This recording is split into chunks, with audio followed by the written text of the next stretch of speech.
ready? Is it ready?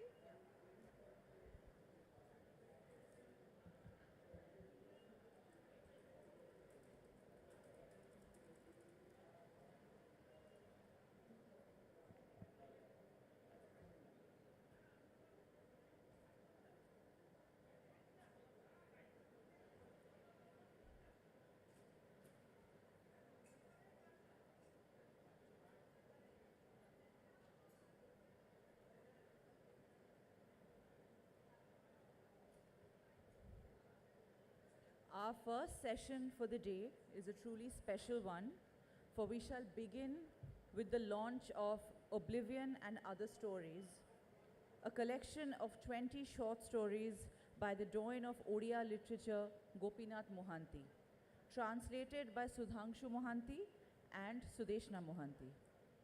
I would like to invite Saloni Mittal of Penguin Random House to come on stage and introduce the translators of this collection and tell us about the book that she edited. Saloni?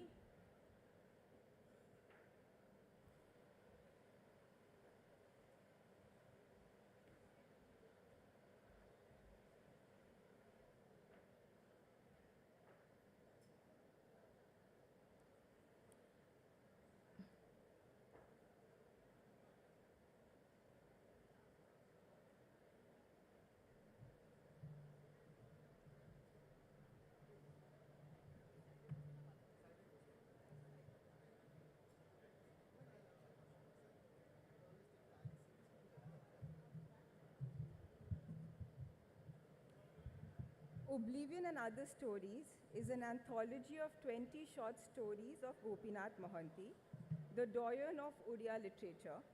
The stories, written across a half century from 1935 to 1988, sample his body of writings and the variety of his themes. From Da, written in the mid-1930s, to Oblivion, written in 1951, to The Upper Crust, written in 1967, to Luster, written in 1971, and Festival Day, written in 1985. They capture the forgotten others, the banality of marginal living on life's edge, the poor, the tribals, and ordinary people, invisible in the feudal landscape of Odisha in the 20th century. Originally written in Odia by the Padma Bhushan awardee, these have now been translated for the first time into English and recreate the social life of mid-20th century India. The embellished past in the stories is not one of nostalgia, but a full-toned portrait of society. Marginalization is the running thread. Disposition, class caste, social exclusivity, and lack of education. Gopinath Mohanty, one of the chief architects of modern Indian literature, was the first recipient of the Kendriya Sahitya Academy Award and other prestigious honors such as the Soviet Land Nehru Award, the Nana Peet Award, the Padma Bhushan. Many of his novels have been translated into English and published in India and abroad, but this is the first collection of short stories that have been published by a major publisher in India and abroad. He wrote 24 novels, 10 collection of short stories, 3 plays, 2 biographies, 2 volumes of critical essays, besides 2 translations. Sudeshna Mohanty, one of the translators, is an alumnus of Miranda House, Delhi University. She taught English for over 30 years in an affiliated college of Bangalore University and retired as associate professor in December 2017. Her translations includes an anthology called The Hidden Ganga and Other Stories and a short story titled And the Tide Turned. Sudhanshu Mohanty is a former civil servant who wrote extensively in the national media, pleading for honesty and transparency, and also authored 3 books on the subject, Babudam, Babu Log, and Babu Speak. Besides, he has written Anatomy of a Tumor and Sheru, and translated 2 books from Odia, The 3 Mariners and the HarperCollins Book of Odia Short Stories. Should we unwrap the...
We would now like to begin the session Storied Lives. On stage with Sudhanshu Mohanty and Sudeshna Mohanty, we have media professional and writer Rajesh M. Iyer, writer of Uncle Pai, a biography of the much-loved Anant Pai.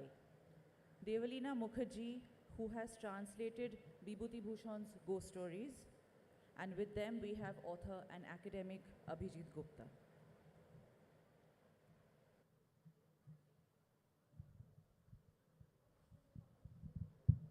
Hi everyone, can you hear me? Yeah, since the introductions have been done, let us plunge straight into our business, which is discussing storied lives, and we have three very storied lives and other stories emerging from them. Three of them are giants in their own way. We have Gopinath Mohanty, arguably one of the greatest writers of Oriya literature in the 20th century, Gyanpith Award winner. We have Vibhuti Bhushan Bandyopadhyay, again arguably the greatest Bengali novelist of the 20th century. And as I said, arguably, there may be other competitors for it. And we have Anant Pai, who is one of the parents of the Indian comics, the force behind Amar Chitrakatha. So we are really looking at a wide range of writers and media here. We are looking at comics, we are looking at horror, we are looking at a whole range of modernist writing from Gopinath Mohanty, encompassing novels, short stories, plays, and so on and forth. So it's a movable feast that we are about to partake on. And I will start by asking, because from the very left, asking Rajesh Iyer perhaps. First questions, again, since I am the moderator and time is short, I will be quite brisk in my management of time, so please do not take it amiss if I occasionally butt in and interrupt. I wanted to start by asking Rajesh Iyer, what made you want to tell the story, as it were, of Uncle Pai, Anant Pai, P-A-I, not 22/7? Hello, let me thank, it's an honor to be part of this august audience. And to answer your question, I mean, in my last corporate avatar was a creative head with Amar Chitrakatha. But the strangest part is, and a lot of people actually don't believe it, is that I never met Mr. Anant Pai. And this kind of landed into my ham. My literary agent actually said, why don't you write about him? I mean, the first question that came to my mind is, what is there to know about him? It's there in the public domain. But the moment I started searching it, there were multiple stories, layers after layers.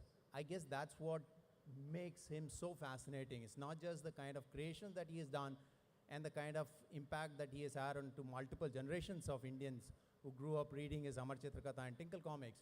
But the fact about this is even his life is so layered that every time you start peeling, then you realize there's much more in depth there. And that's, again, that really fascinated me. And I realized it's not just going to be a normal biography, but one that, like I said, I mean, it goes in layers and layers. And his personality is something that we're not just about the multiple generation to know about, but to cherish.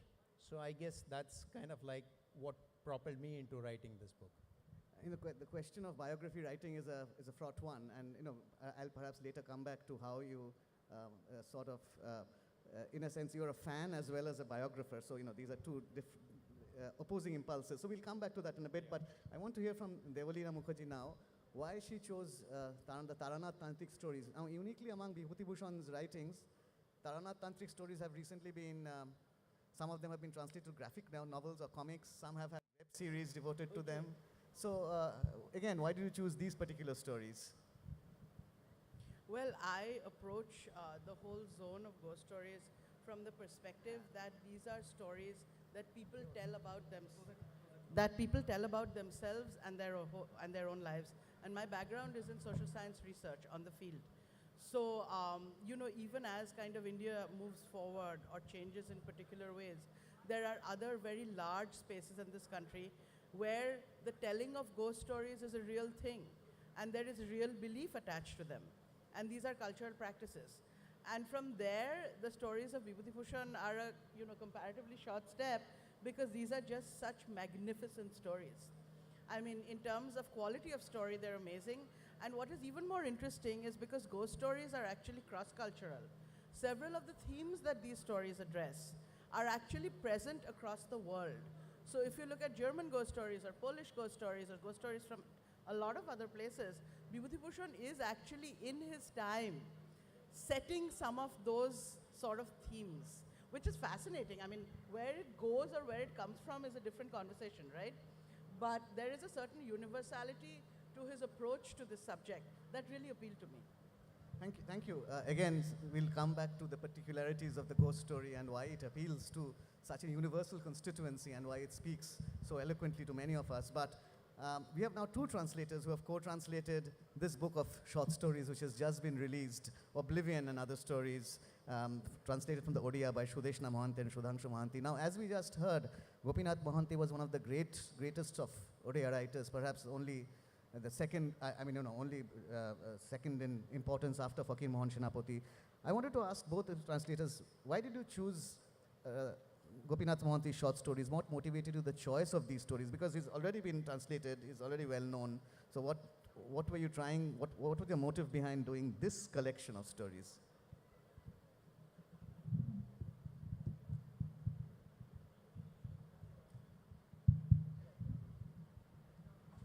Yeah, when we looked at translation and the translation of Gopinath Mohanty, we found that a lot of his novels have been translated into English, but no one had heard about his short stories.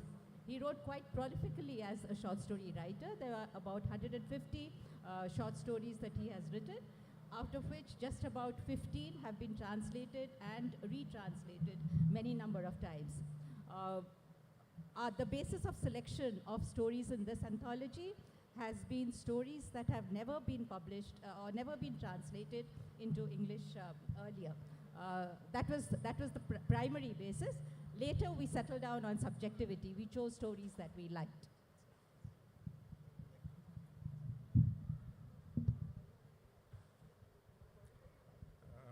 Thank you very much for getting us over here, and especially speaking before the Calcutta audience. It has a very different sense, and I must admit that we are starting with a little trepidation. First I came to the stage, I thought it's good that a lot of seats are vacant so that we can escape the close scrutiny that we expect from a culture-rich Kolkata. Anyway, I think that's beside. To add, because we are short of time, I'll just add to what has not been covered by Saloni, our editor in Penguin Random House, as well as Sudeshna. I think Gopinath Mohanty was a writer of many, many parts, multiple parts. The one is, if I may have about 3-4 minutes. The one is, I was absolutely fascinated with this book, Poroja, which was published in 1985 or 86. It was first published by Faber and Faber in the UK, and subsequently it was published in India by Oxford University Press. Then, I think on a personal note, I'll say that I think two of my friends, I think one of the friends, he was the lead translator, if I may use the word, and I don't know whether he's there in the audience, but I'd like to mention his name because he was the soul behind the whole thing. K.K. Mahapatra, who has been a wonderful translator of different stories. He took the lead, and we translated also one of the stories of Gopinath Mohanty there. Subsequently, we did see that many of his stories have been published in other anthologies and collections. When I think, how do I put it? I was not the original translator. Sudeshna is too modest to mention about how she got started. She approached me to validate the whole thing, thinking that possibly I'm one of the better persons to validate her translation. And that's how we got started, just validation on my part. Then as it flowed on, I said, why do you want to do only 8 or 10? Gopinath Mohanty is one of the doyens of Oriya literature, unmistakably. Why not we do more?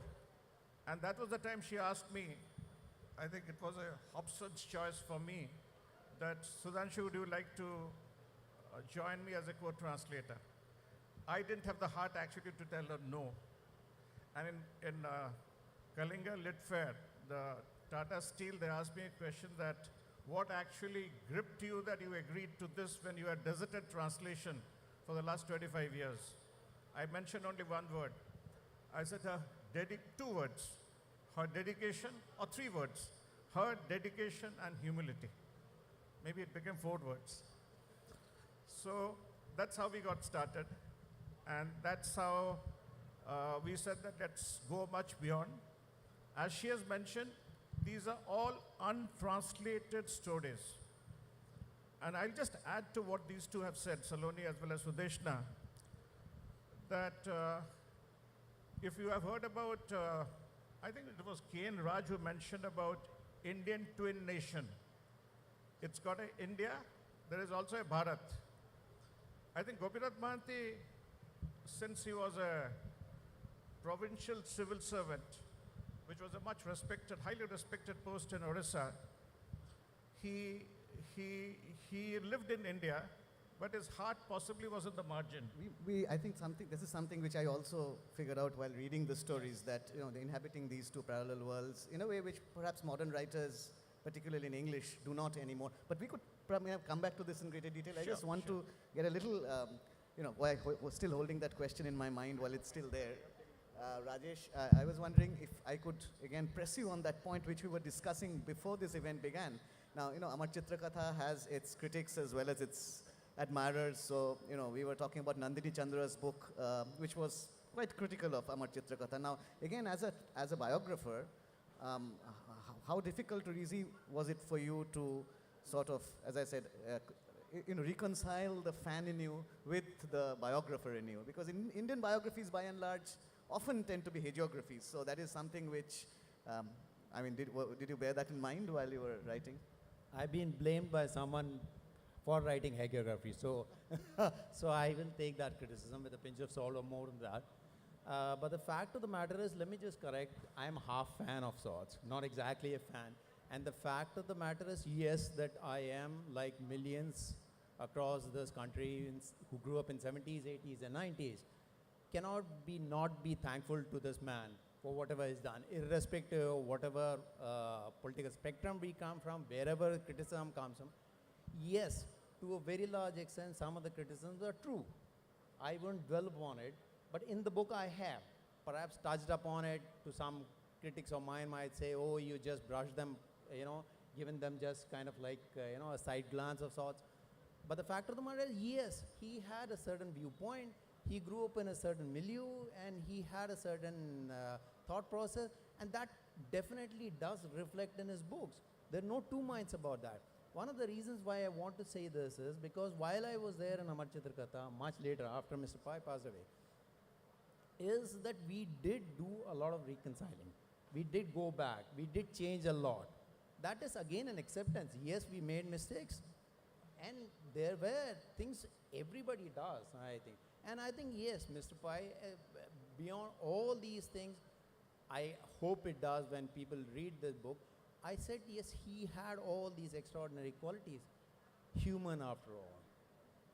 Like the bard said, to err is human. He did.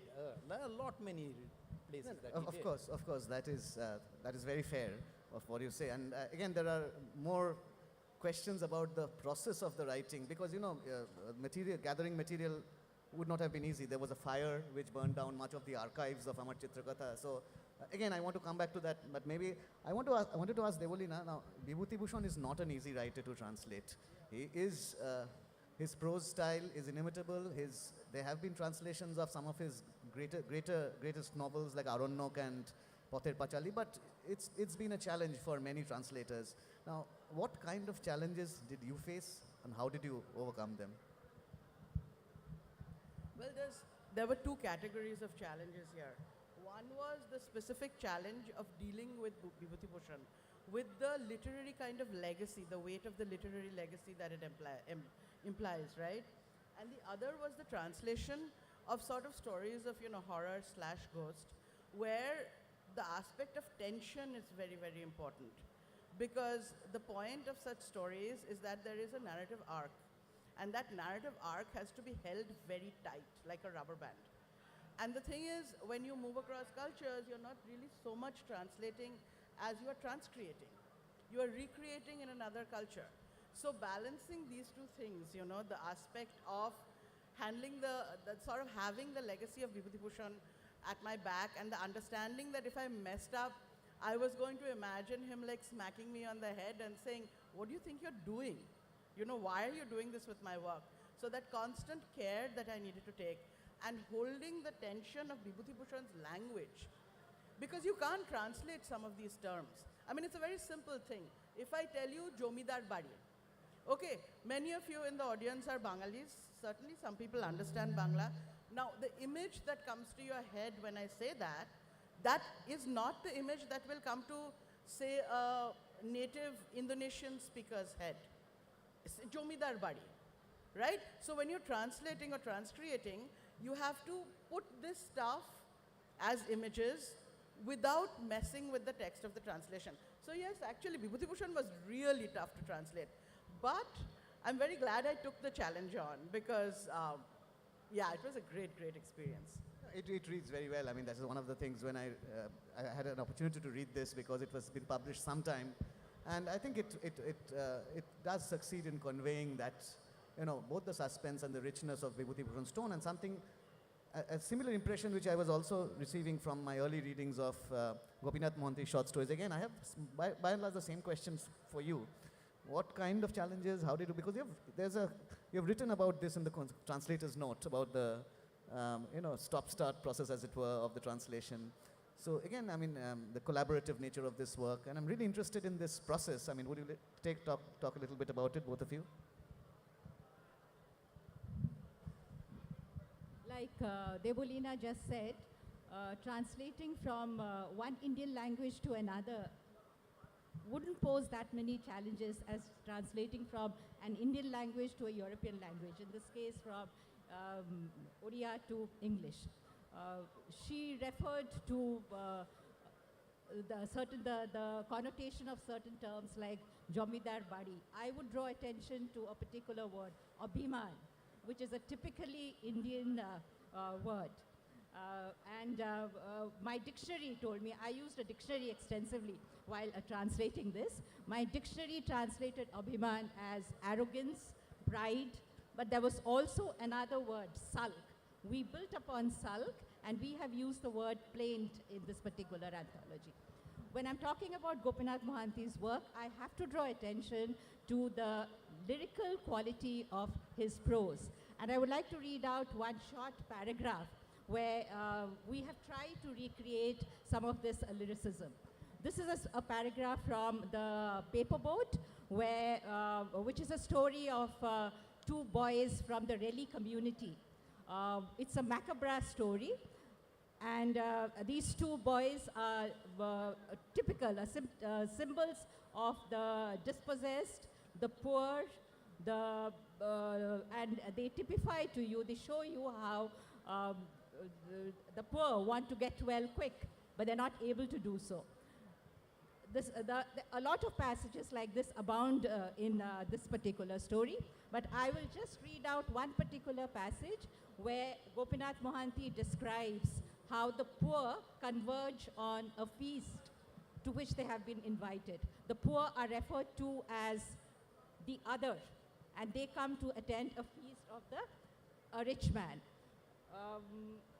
We have tried to recreate over here the lyrical quality of his prose. I'll read out this paragraph briefly. Okay. The sound of drums is heard. The sound of celebrations rend the air when a child is born, and the whole town is invited to partake of the feasting that follows. Yes, the whole town, and sometimes the people living in this part of the town. This part refers to the poor section of the town. They are made to sit in 2 rows flanking the street. Certainly, the street is swept and sprinkled with water, but as they wait, the dust gently settles back on the leaf plates in front of them, even before the food arrives. Squeaking, screeching, they arrive in noisy waves, the children and the aged, the men and the women. some holding an empty tin container, some a bark from a tree. Unkempt hair, ragged clothes, threadbare, coarse towels, locally called gamucha, loincloths, they come wearing their everyday clothes. Emaciated, skin and bones, ulcers on their cheeks, sores on their backs, and some faces looking like flowers that have withered and died even before blooming. All the fresh, clean clothes, the healthy bodies and the blossom flowers, the beauty and the stability reflected in happy faces are from the other side, the rich man's side. All the beautiful rules and calm restraint can be felt only by those whose hunger is satiated and is not a constant gnawing pain. This is an example of the elegiac prose used by Gopinath Mohanty. So, and we had a problem with translating this. We gave it a lot of thought. We have moved the stories back and forth a number of times before we were finally satisfied with the version we have presented. Do you have also a favorite passage to read, or I could come back to that question, the point where I stopped you about the simultaneous being Indian and Bharatiya, as you were saying. I mean, or is that, or would you like to rather read a bit? No. I think we are short of time. I don't want to impinge on the time of others. So I think I should be fair because I think I overran my time. Rather than the translators speaking their version, I think it's like Sudeshna read out, I'm going to read another aspect of Gopinath Mohanty's books. This is the wealth or wealthy, poverty duality. You call it a Manetian duality or whatever. I'm going to read straight from a story called Upper Crust. And there is poverty, there is wealth. At the same time, there is the patriarchy. By patriarchy, I'm talking about the commodification of women. They're all placed, juxtaposed together. And let me just straight away go to a paragraph where the grandmother is cajoling, coaxing the granddaughter to sell her body. And this I found, I mean, I don't know, this story was written sometime in 1941 or something. It's about 80 years later. I find it's highly, highly disturbing. She's telling the granddaughter this. I'm reading from the book. He came to you time and again. This is the cajoling part on the part of the grandmother. And each time he's gone back sore and disappointed. You snarled at him, barked at him, and drove him away. And at a time when we are dying of starvation, how long will it grovel at your feet, despite your red eyes, your barks, your snarls? Let us die of starvation. Then I'm skipping some paragraphs. Your looks, your youth, tell me who nurtured it? She asked the young girl. Whose care nourished your burgeoning youth? Ask who? And now when we are consumed by hunger and thirst, you don't even spare us a sidelong glance. You throw away fortunes when they come knocking. You swoon over your good name, your chastity. You think your purity, honor, dignity, and personal preferences are more valuable than our mere survival, don't you? I'll skip to another, just give me a minute. Yes, I'll of skip course. to the other part of the story where the primordial, the poverty wealthy boy who keeps on voiding at this girl when she's having a bath. The boy sits on the terrace basking in the tender rays of the rising sun, enjoying his cup of tea amid the flower pots. And then he walks up to the edge of the terrace cranes his neck and peeps down. The girl he saw last evening is bathing. She is scrubbing herself with a coarse piece of cloth as she shivers in the cold, as if she wants to scrub away the dirt and dust of a million years, scrub away her poverty, scrub away the dark stains of frustration and the prickly scars of a bitter experience. The boy bent down to peer below. The sheer, raw, carnal excitement of naked flesh, wet clothes, droplets of water, bare, gorgeous bosom, fulsome youth and pulchritude, the deafening, piercing lure of a young body, unbraided hair, all drenched in the pleasant hue of the morning sun, the horny call of raw desire. And I go on, and the story ends with, notwithstanding, she walks out, walks into the house, and then the last two sentences of the story is, the big city is unconcerned actually, picks up its tempo. A motley crowd of people rampages across the street. I'll stop here. So this is 1967, and I think the first story that, one of the earliest stories from 1933 when Gopinath Mohanty was a student in Ravenshaw College. So you're looking at a range from 1933 to what, till almost all through 88. So that's a, entire, the chronological goalposts are from early youth as well as old age. Now, Rajesh, I have two questions for you really, and because when you describe the life of Uncle Pai, it's also not just the life of an individual, it's the life of a publishing house. The whole ecosystem of the publishing house, which of course became very difficult because, and that is true for many of us who try to write about publishing in our research, it's the lack of resources, archives, and the fire that you mentioned, which is all too common in our country, archives burnt accidentally or otherwise. That must have been quite difficult. So I was wondering if you could tell us a bit about how you went about collecting the material, and the other people, the other artists who worked, the printers, publishers. Did you also get a chance to talk with them and tell their stories? Good that you mentioned that 94 thing, because that's the kind of the fulcrum, the entire story. That also kind of tests the mettle of the man I wrote about. 1994, if I can just, all of us have seen what went through that. 94, Amar Chitrakatha, they had stopped publishing any new titles. Children publishing was going down. And it looked like an uphill task to revive after what happened, that fire. Everyone wrote the obituary. Everybody, including the publishing house. They said it's done and dusted. There's no way these Amar Chitrakatha and Tinkle comics can come back. He bounced back, proved it to everyone.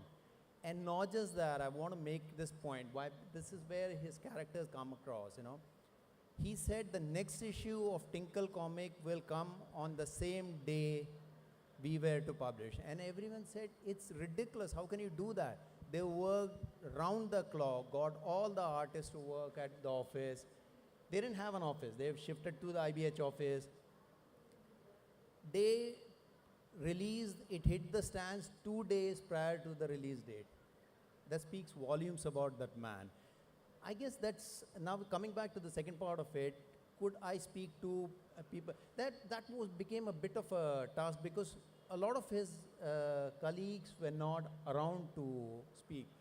Thankfully, I could speak to two major, I would love to mention Mr. Subbarao and Luis Fernandez. These people are instrumental in creating Tinkle what was. It was Subbarao's idea, which I mentioned in the book. It was not Mr. Pai's idea. Pai had actually kind of negated, and he said, no, we don't want to do it. Amar Chitrakatha is doing so well. Why on earth should we, dabble into another publishing now? It was convinced by somebody else completely. But coming back to your question, the archives weren't there. The fact of the matter is there were contrary stories coming across. I think anybody writing biography would realize this. Now, how do you sift through this? There are 10 different people telling 5 different stories. Now, which of these you go for? Do you go for majority? Or do you... And the worst fact is, if I were to tell you, Mr. Pai in his own interviews contradict himself. Now, how do you go about it? Tell me, where do you? So that's, I think, is the fine, thin line. It's like a tightrope walk all biographers have to do, and then cross-check and whichever material you have it. So yes, it was. I think this is a very valid point. I mean, human memory is fallible. And I think there was a similar case with the Bengali comics artist Narayan Debnath, who in his old age, again, contradicted some of the things he had said earlier. You know, there were gaps in the narrative, which again was difficult for people those who were working either academically or more generally on him to figure out. So that is, I suppose, one of the challenges of writing a biography. Now, while I put my last questions to Devolina and Sudhanshu and Deshna, we will also take a few questions from the audience. So if you have questions, please be ready with them. Devolina, in the Bengali language, horror is a very well-established genre. You know, the genre of horror writing. There are, other than Vibhuti Bhushan, one thinks of Hemendra Kumar Rai, Horinarayan Chattopadhyay, and a host of others who have actually made careers out of writing horror. Vibhuti Bhushan, of course, wrote horror as a kind of, among other things. Now, when you translate this into English, and you must already got a sense of the response to your translation, how has this been received in the English language? How is this particular, do you have any sense of what kind of readership, what kind of reader responses you have to this? Well, I'm biased, of course, so I'm really the wrong person to ask this question. But I'm actually pleased to say that a lot of people have got back to me saying it doesn't read like a translation. So I think for a translator, that is really the sort of best response, right? That it reads as pieces of writing, because these are short stories, in their own rights. So this is something that I carry very close to my heart. It makes me very happy. Also, the other thing that makes me really happy about this book, is the introduction, which is not a translation. It's original work. I've actually been researching ghost stories as folk tales for, I don't know, close to a decade now. And that material, how ghost stories feature in the cultural landscape, that is in the introduction. And I've actually got really, really good feedback on the introduction, including being cited, actually. So I'm very pleased about being cited on my translations of Vibhuti Bhushan. Yeah. This would be an unfair question to ask you, given that the book has just been launched today. But still, I mean, do you have a sense of who this translation is for? I mean, is it for a generation of maybe Oriya readers who perhaps do not read fluently in the mother tongue, or is it for readership outside Odisha, or is it for a mix of all this? I mean, do you have any kind of readers in mind when you wrote this?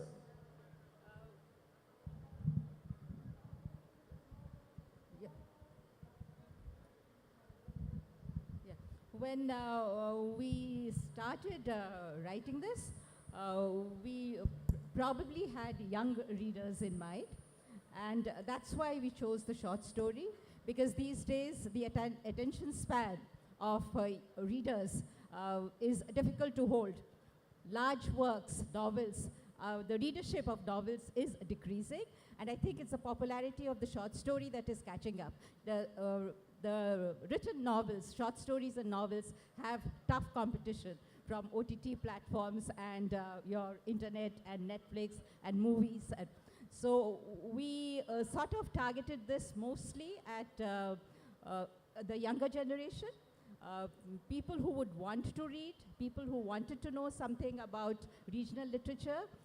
And both of us have children in the younger age group, and children who read but know nothing about Oriya literature. And we thought that these stories needed to be discovered. Besides, the theme of these stories are such that I think that especially this particular story, the title story Oblivion, is something that would resonate with the youngsters today. Could I introduce the story, please? Oblivion. Yeah. This is the story of a young boy, a boy called Sibaram Salura, who is on the threshold of a new life. He is traveling over mountainous terrain to report at a salaried job. He looks at his reflection in the rearview mirror of the truck and smiles at what he sees. He thinks about the school leaving examination he has aced without breaking a sweat and is very proud of his prowess. He thinks of the young girls that he has had relationships with, and this brings a smile to his lips. Now, this situation, Sibaram Salura, is, I think, a character which many youngsters out here can identify with. Youngsters who are adulting and for whom life is all hunky-dory. But then life also is inscrutable, and death comes when you least expect it. Sibaram's truck careens and vaults and falls off the precipice, and Sibaram Salura lies dead on the wayside.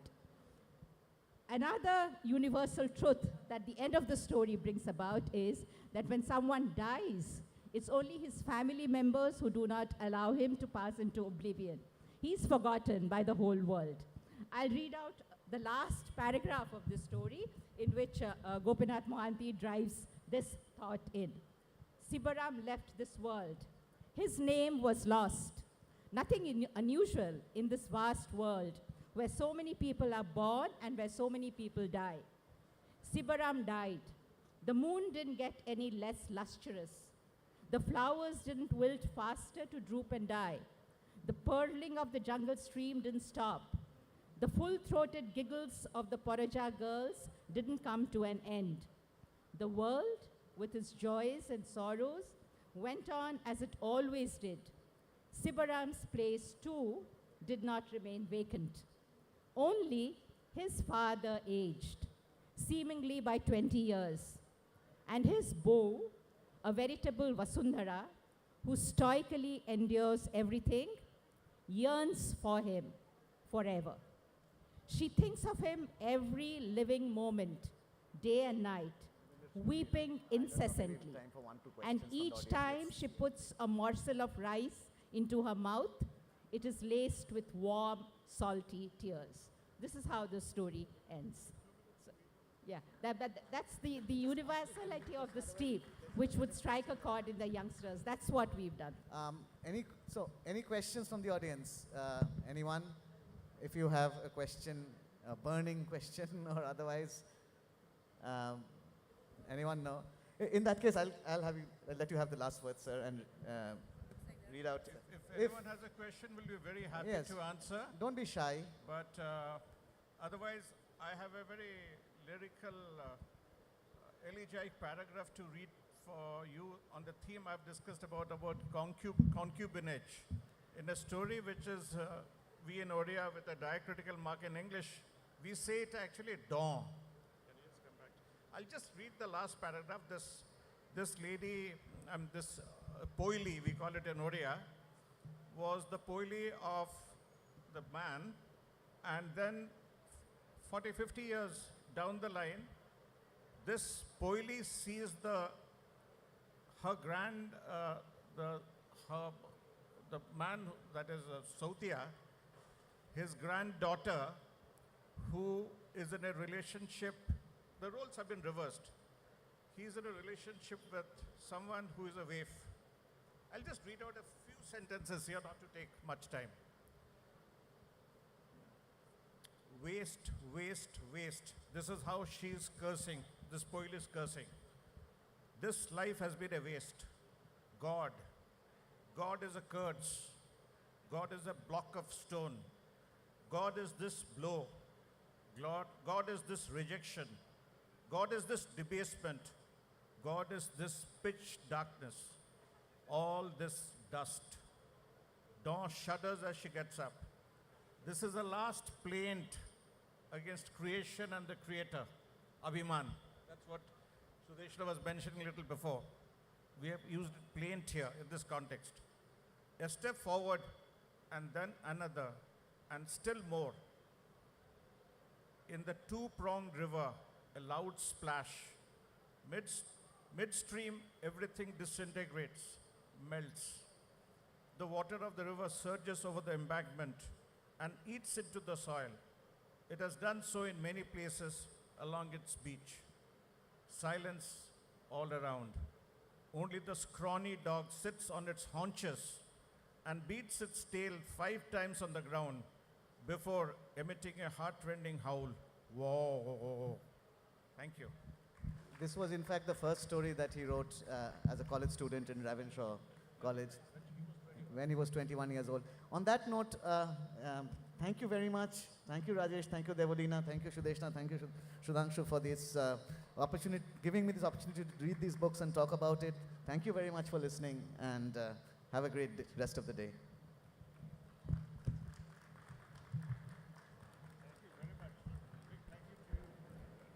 Hello. May I invite our director, Sujata Di, to pass on a token of our appreciation to our panelists.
It's time for our next session. Could we have the music off, please? So, living a life that is ensconced in the arts has as many challenges as it does joys. For our next session, State of the Arts, listen to dancer academic Dr. Arshia Sethi, theatre practitioner and academic Dr. Anandolal, and veteran artist Shubho Prashanno talk with arts journalist Shomarjit Guho about what it means to manage a life in the arts. May I please invite our panelists on stage.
Good afternoon, ladies and gentlemen.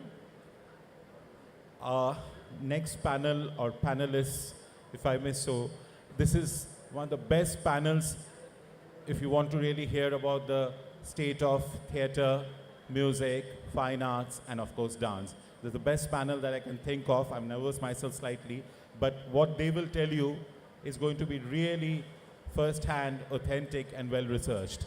And we hope that the next 40 minutes that we have been allotted will be really fruitful, and hopefully maybe 5 minutes just before we end, you can have some questions if you want to, if Q&A is allowed. We leave it that. Of course, the panel has been introduced, but just to mention that Dr.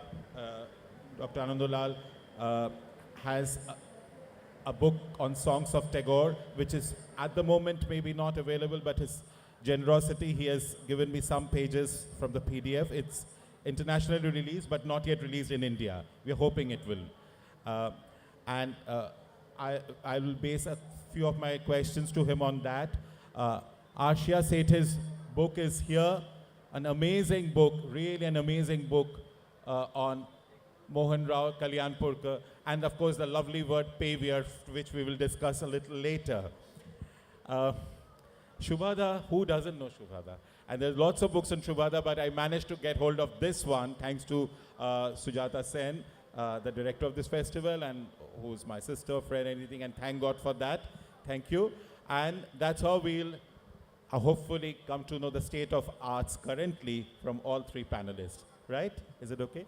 Anuda, can I go first with you? If you have cooled off because of the... Shubhada last.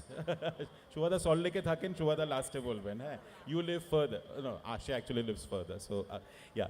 So, Ananda, if I pick up songs of Tagore and what, for any book that I read, I always read the foreword, all the things that are in the front and at the back, and acknowledgements and all that, than the actual book that I might read later on. You say, of course, that this is for lay readers, and yet you mentioned that it's for European American youth, and of course, the Bengali diaspora.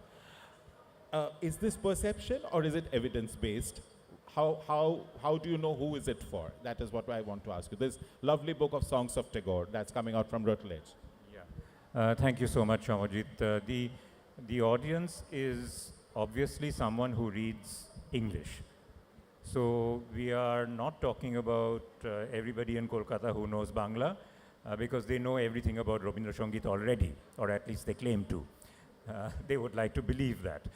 The audience is also practicing musicians, because the second part of the book contains Western staff notations, transcriptions of about 40 odd songs into Western staff notation, accurately done. I believe that this allows people to access the original notations and then experiment as they wish. Okay. But the first part is an introduction to the English reader, English language knowing reader, about what is this magnificent genre, Rabindra Sangeet, which very few people outside the Bengali speaking world know about. And there are lots of misconceptions about what Rabindra Sangeet is. So it has my introduction, and the second chapter is actually, many of you will know it in the audience, Satyajit Ray's very important prabandho, essay, Rabindra Sangeete Bhabbar Kotha, which I have translated into English, again for access, because that gives you from Satyajit Ray, who knows his Rabindranath, as well as who knows his music, because he was a pianist and composer, the musical-logical background. Mm-hmm. So that in as simple a language as possible, at the same time, musicology is a hard discipline, he puts it out there. Where did Rabindra Sangeet come from? Okay. Thank you. I'll come back to you again. I'll pursue this question a little more, but after I've just spoken to others. Arshia Sethi, whom I'm just calling Arshia Bawa for very many reasons. In the 80s, when you opened the Doordarshan's black and white TV, there was Arshia Bawa, light-eyed, many kilos less, always reading out the lovely programs of Doordarshan along with the newsreaders who are very popular. There was as glamorous as the film star. I was delighted to know that it's the same Arshia Bawa, now Arshia Sethi, who has written this lovely book on Mohan Rao Kalyanpurkar. First of all, congratulations for the book. Amazing read. But what I want to know is that you billed it as non-gharanedar artist, and yet I read that he has a curriculum and there's his structure being taught in universities. How are the two possible? So the reason we wrote this book, Samar, is that nobody, including those in the field of Kathak, that we were encountering as the next generation, even remembered his name. Is it? And the book starts as a prologue, a moment in history in 1962, when he and Ravi Shankar went to receive their Sangeet Natak Academy Awards on the same day. And as normally happens, and I'm sure the Calcutta Literary Festival organizers will be well aware of it, things get mixed up. Yahan ki cheez, wahan ki cheez, yahan aa jati hai. I've run enough festivals to know this happens all the time. So, Mohan Rao Kalyanpurkar got Ravi Shankar's award, and Ravi Shankar got Mohan Rao Kalyanpurkar's award. And later the two went backstage, they laughed, and they exchanged the awards. And at that time, Ravi Shankar said, actually, Mohan, if you had continued playing the sitar, I know, this would have been your award. And Mohan Rao Kalyanpurkar says, Ravi, if you had continued dancing, this would have been your award.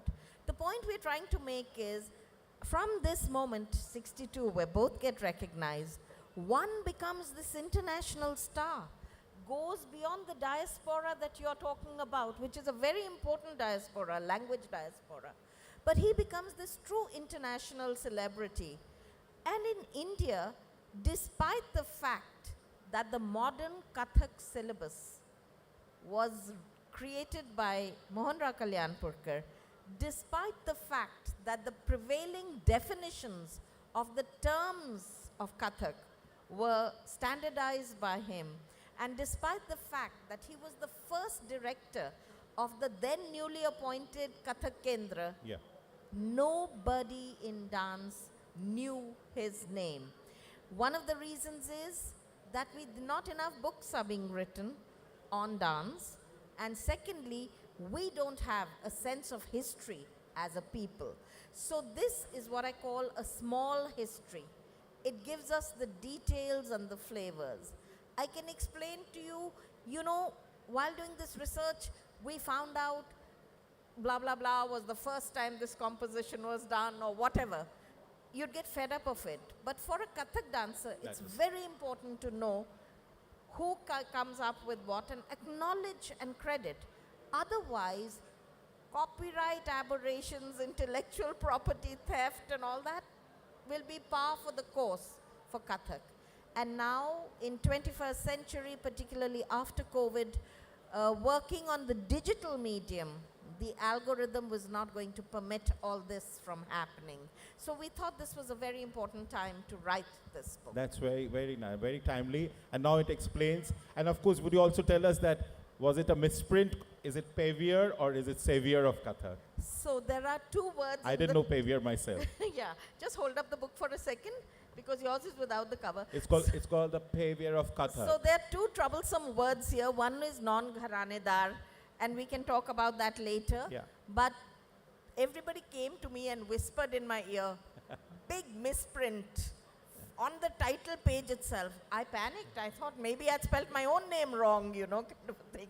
They said you wanted to write Savior, and they've written Pavior. No, we wanted to write Pavior because it is a Middle English word, you know, medieval kind of English word, which means the one who creates the path, paves the way. That's what a pavior is. So we felt that he did. And that pavior aspect is related to the non-gharanedar aspect. So if you ask me a question on non-gharanedar, I'll come back to the pavior also. Okay, thank you so much. Shubhada, you're obviously is Kolkata, Kolkata, Kolkata, but you have so much of internationalism. I've read the things that Germany especially and other countries. And how has it inspired your work? And in a way that Anandada is saying that, you know, do you have, when you write the books, I'm not saying about the paintings, but you write books, do you change something for the international audience or for the audience who don't understand art or your kind of art?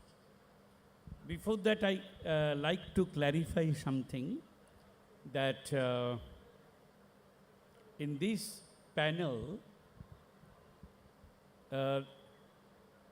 behind me is their academician, their critic, as well as writer.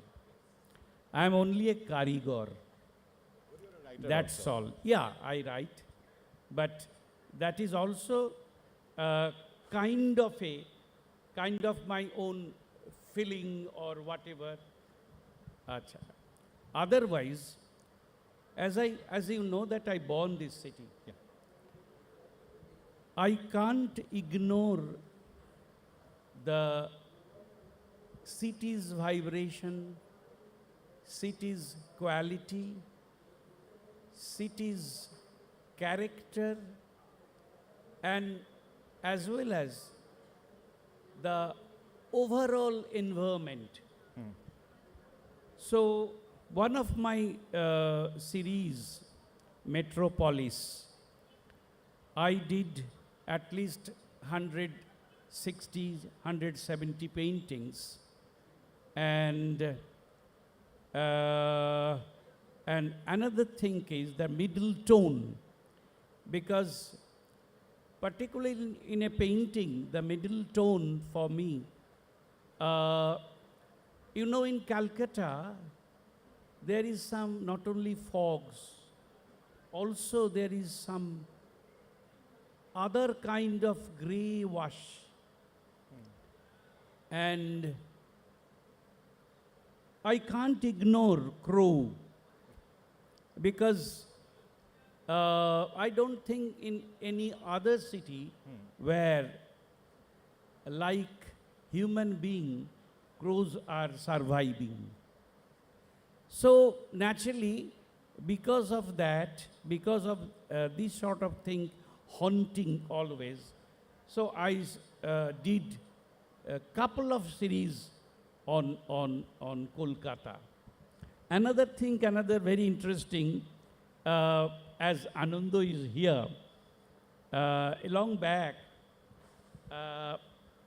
I gave a proposal to Ted Hughes that as he is also wrote beautiful poems on crow, Yeah. so why not that the poet will come to Calcutta and the whole place will display my painting. It will be very interesting. So I gave that proposal to British Council, and they are so happy and only told that we have to take decision from, signal from Delhi. So after that, they agreed and told me that you have to write him. So I wrote letter, and within a week I received his, answer.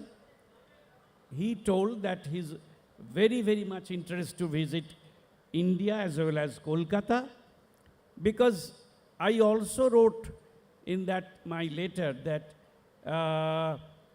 he will not feel stranger in Calcutta, because there is a lots of poets and lots of crows. So naturally, but he never actually mentioned that when he could manage to come. So I showed the letter to the British Council. They told, please you try to write him again. So I wrote, and again I received beautiful answer, but without mentioning the date. So what to do? But within a week, we got to know by newspaper that he died, because he was suffering since 18 months in a cancer. So how can he give a particular date for me? So for that, we just arranged a beautiful seminar, a homage to Ted Hughes. So I told to Apurna Sen, Joe Winter, Manoshij Banerjee, Shomik Banerjee, so on. And it was a beautiful, the whole hall displayed by my painting. But thing is, in between I went Bangladesh for some exhibition, and when I came before the day, I saw that introductory speech by Shubha Prasanna. Actually, I became very nervous because, and they can't change, it's printed. So what to do? So everybody was there. They actually studied Ted Hughes, and they are ready to speak on his creation, his poetry as well as life. So I have taken the mic, and after that, I just started ka, like that way. So that was my That's how you speech, connected. and I created the tune of the the meeting. Just hold that for a minute. We'll come back to that. I will not lose this string to it. Anandada, you have been mentioning technical music expertise to write books like this. And there's a word there that I'm very curious. Why you also say there's a strategy needed. What is the strategy that you used, and what were you looking for? I think this is actually a very difficult question, but I'll try to answer this best of my abilities, because you see, I mean, our system of music and the Western systems of music, while a lot of things are common, there are major differences as well. For instance, indicating pauses, indicating the mead, all these have to be demarcated properly in Western staff notation. I can't do that. I have to get a hold of students who are capable in that to be able to transcribe that. However, I act as a kind of mediator, saying that, okay, where did this note go? Because I can read Swarolipi, yes, Bangla Robindra Songit. Yes. So I'm constantly comparing, oh my God, what it does to your eyes is unimaginable. So, I mean, I don't want Mono Mono, whole thing. Yes. Amar Sonar Bangla, whole thing. I know. Hemor Chitto, whole thing. These are not available to most people, and people in India should know about their content, because we are living through very, very difficult times. Okay. By the way, may I just go off on a different tangent, which Shubhada has actually already touched upon. This panel may well have been titled The State of the Birds, because he's an expert in crows. Arshia is a bird watcher. I am an ornithologist too. We did know that. So, you know, we can talk about birds as well if you feel that this is too technical. No, absolutely. And Shubhada, by the way, you call them an academician and a critic. They're also artists. Anandada learned singing at Indira, which is a very respected music organization, and Arshia is a dancer. Obviously, if she was not a dancer, she wouldn't have written a book like this. So, orao apnar moton artist, kintu. Okay, Arshia, MK, if I may call MK, with all respect, read to me as a very shy, low-key person. And obviously, you didn't meet him. You have collected information. So, why did you feel the urge to write about him? Just because he had these two qualities, or because he's not known? Or the famous Ravi Shankar comparison that we did? No, the Ravi Shankar comparison is just a point to take off on. It always draws people into the subject. But we now do a very interesting show around this book, by the way. We just presented it in Lucknow, where, by the way, Mohan Rao ji spent 40 years building up the Bhatkhande School of Music's dance department. In his lifetime, Bhatkhande refused to include dance in music, which is odd because in India we call it Sangeet, Yeah. you know, and dance is part of it. But he didn't. Why? Because he had that stigma viewed, you know, sort of thing about it. But his successor was Ratan Jankar, who head-hunted Kalyanpurkar as a man of modernity, a man of modern education and modern values, and still keeping alive the tradition to head that department. So in that production, we do readings, anecdotes, a small film, and his dance. That is how we reflect the man, his time, and his artistry. So I fell in love with the man who I never met through his artistry. I was dance critic at a very young age, and there were memorable performances where I saw pieces that were exquisite. And every time I would ask, "Ye kisse sikha?" And it always went back to Mere Guruji, who in turn learnt it from him or something. So the aura of the man was growing in my mind. And then all of a sudden, during COVID times, we got a chance to be locked up, and there was a silence from performance. And the idea struck us that if we don't write it now, he may well be lost because he is non-Gharanedar. Now, Calcutta is known for its addas. Every Gharanedar family does a family adda, where they recall, and in the recalling, the story becomes even more fantastical with every recalling. Yeah, right. You know, they remember ancestors and nana dadas and dada nanas and, you know, sort of a thing. But the people stay alive, their contributions stay alive as part of oral history. But in his case, given the fact that he himself was a man of science, his wife was a doctor, his sons are engineers and doctors and all that, nobody knew anything about dance. Who was going to talk about it? Okay. So there was your therein, trigger. that basically. was our trigger. We would all lose him and his amazing contribution and his role in cultural nationalism, which is not a term I'm happy to use because it's a very problematic term. But in the way the nation saw itself culturally, he played a very big role. When he wrote that syllabus, what did he do? He took out the knowledge of Kathak, which is a very precious and specialist knowledge, out of the whimsicalness of the Gharanedar gurus in the Guru Shishya Parampara, where there was no accountability.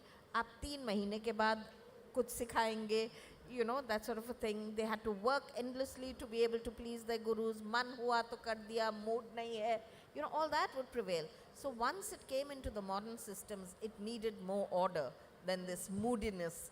And so we felt that all of us, and today there are more non-Gharanedars than they are Gharanedars, which is also not a happy state to be in, because you're losing a lot of knowledge. Those who live the art and those who learn the art have different wealths to them. Thank you so much. Shubhada, in your, I picked up something from your book, Man of All Seasons, where you say that a person should make their footing strong and then proceed. What do you mean by that? A person should make their footing strong and then proceed. In your interview to Sushma Bahel, you said that. That is true, because And in the field of arts, that is what. you have to create first pedestal. Okay. And after that, you could give proper speech or proper creation. Without that, it is not possible. So naturally, that was my expression to Shushma. Okay. I was wanting a clarity to that. Anandada, Another thing I just like to know from you, that you have written about Kalyanpurkar, but so far my knowledge from Ayud, the Nawab Wajid Ali Shah came, and he is the creator of Kathak. And he was extra talented person. Not only that, in particularly Calcutta's Calcutta's cultural influence, he was the greatest person. And in food, in kite play, in zoo, everywhere, his involvement, particularly Kathak, was his invention. I think this is a very important and very good question. Yeah. Particularly in Calcutta, this is a question that is critical.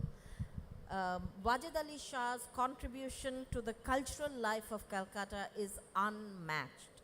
His contribution to the cultural life of Awadh was even greater because his resources were far greater at that time. Tungri. Yeah, I know. So I would hesitate completely in saying that he was the creator of Kathak. He was definitely one of its best known, best loved, and hands-on patron of Kathak. Hands-on because he himself learnt dance. He himself wrote poetry. Akhtar Pia was his nom de plume, and there are many beautiful tumris that are still performed that have Akhtar Pia as the signature on them.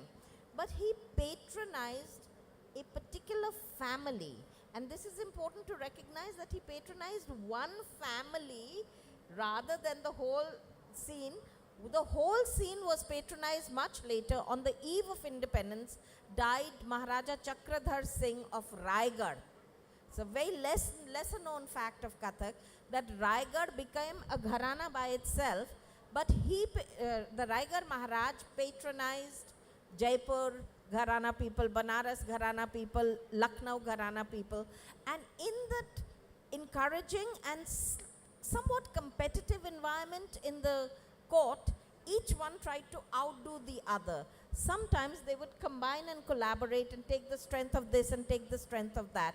So if I were to say that, the patron who was of Kathak, I would say Maharaja Chakradhar Singh of Raigad. But Nawab Wajid Ali Shah is so important. Amongst the maximum creations happen in that court. Generosity, the Birju Maharaj family, that has the family that got thing. But he patronized women dancers as well. His Parikhana was very well known, and he himself would dance the Indra Sabha and would become Indra and become Krishna. But you know how it is, you praise your patron. It wasn't that he was the best dancer, But he was therefore, quite corpulent. Arshia, it's important that he was a central figure in the history of theatre as well, Indian theatre as well, because of Indra Sabha. Because of Indra Sabha. So, I think... Biryani. I heard from Jawahar Sarkar. With potato. That's right. That's exactly what he said. He says Calcutta biryani finally introduced something new, the potato in the biryani. But the biryani came from him. Yes, I think Calcutta is such a rich city. It has not even begun scratching its own richness.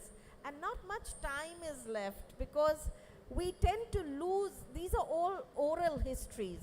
And we tend to lose oral history. So this is an attempt to try and put things, and I beg everybody, please make notes, please write small histories. Today, there is social media, you can share it on that, vlogs and blogs and whatever it is comes in handy. And more is strict academia accepting citations of this nature also.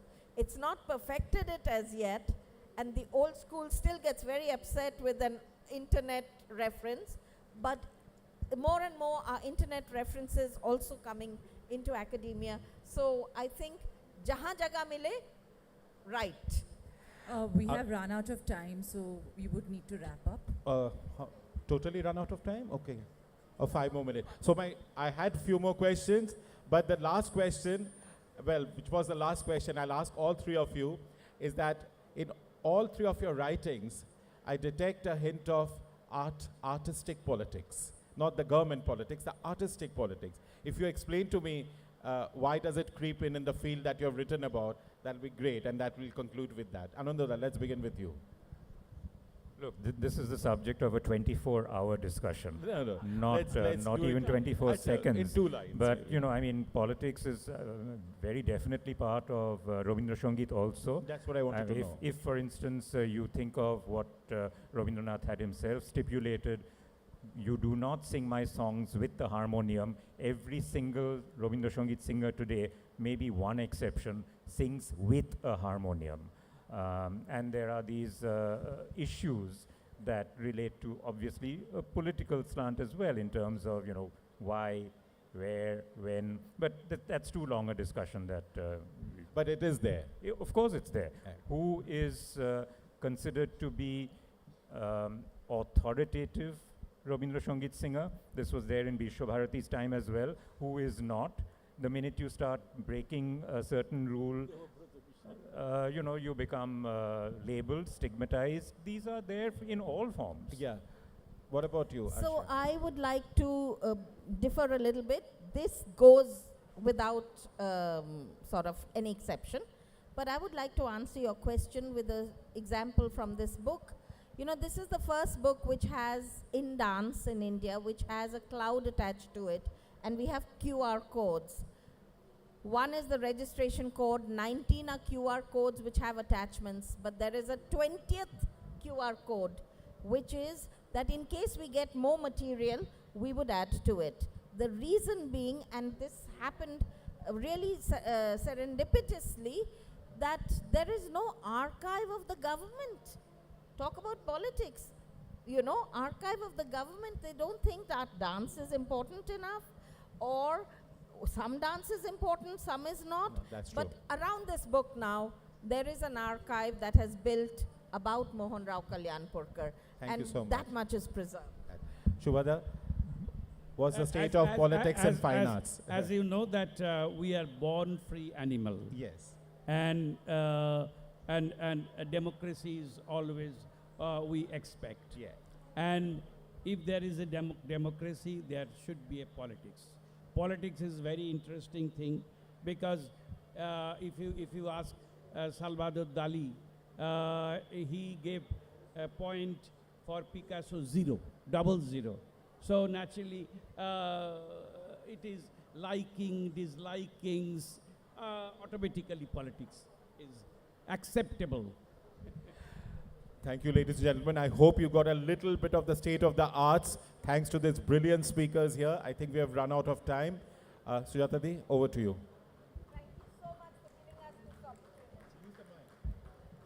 Thank you, Calcutta Literature Festival, for giving us this opportunity. I've come from Delhi, very grateful. Thank you very much for this session on the state of the birds. Thank you. Including State of the bards. The crow story, which we will always forever remember, of how Shubhada delivered a fantastic introductory speech. Ka, ka. So we'll always remember that. And that is rhythm and music. And of course, that is also everything that Ashia and Anando write about. Yeah. Thank you so very much. I'm so grateful that you were here. And it was a very, very good session. And we have...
Hello. It's time for our next session. Our stories in regional languages lost or found in translation.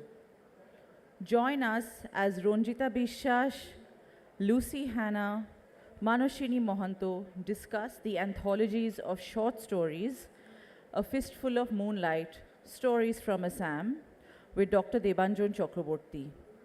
This session is in association with Untold CIC and B Books and is supported by the British Council, India. I would like to invite our panelists on stage, please.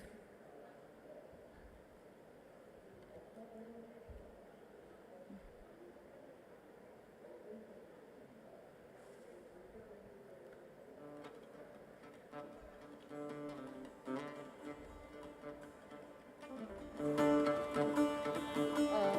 we have the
a little bit about our panelists. Ronjita Biswas is a journalist, author, and translator. She has worked as a translator cum writer of features for the American Center, Kolkata, a feature editor for the Financial Express, and a senior sub-editor for the Telegraph. Her career in translation has been illustrious, and her translations of Assamese fiction into English have won her the Katha Awards thrice and many other accolades. Her book, Written in Tears, won the Best Translation Prize in English from Sahitya Academy in 2017.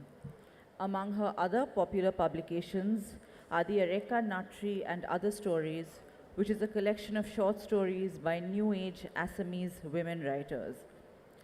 Manoshini Mohanto is an Assamese writer who works with the Royal Global University, Guwahati, as an assistant professor at the Royal School of Communication and Media.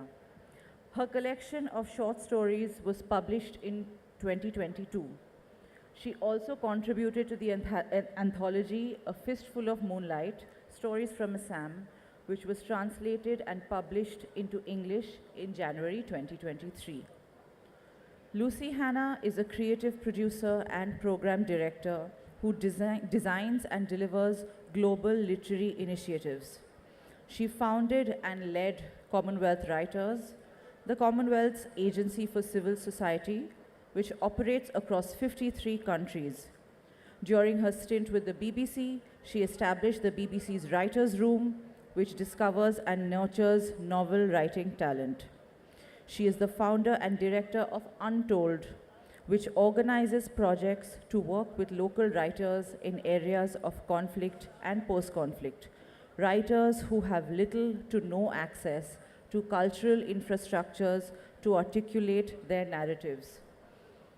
Along with our panelists, we have Dr. Debanjan Chakraborty, with eclectic interests in literature, film, culture, sports, cooking, and traveling. Dr. Debanjan Chakraborty is the director of the British Council, East and Northeast India. A triple gold medalist from Jadavpur University, he holds a PhD from the University of Reading, UK. He is one of the trustees of the International Language and Development Conference and sits on one of the education advisory boards of the Bengal Chamber of Commerce and Industries. I welcome all our panelists. And sorry that took so long. Thank you so much. Are we audible? Just a quick sound check.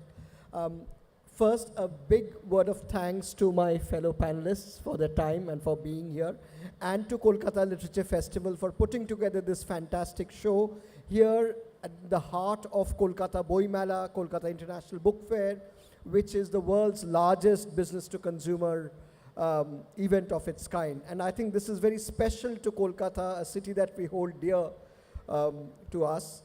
A very big round of thanks to Isha Chatterjee and Lucy in particular for putting this book together from B Books and Untold.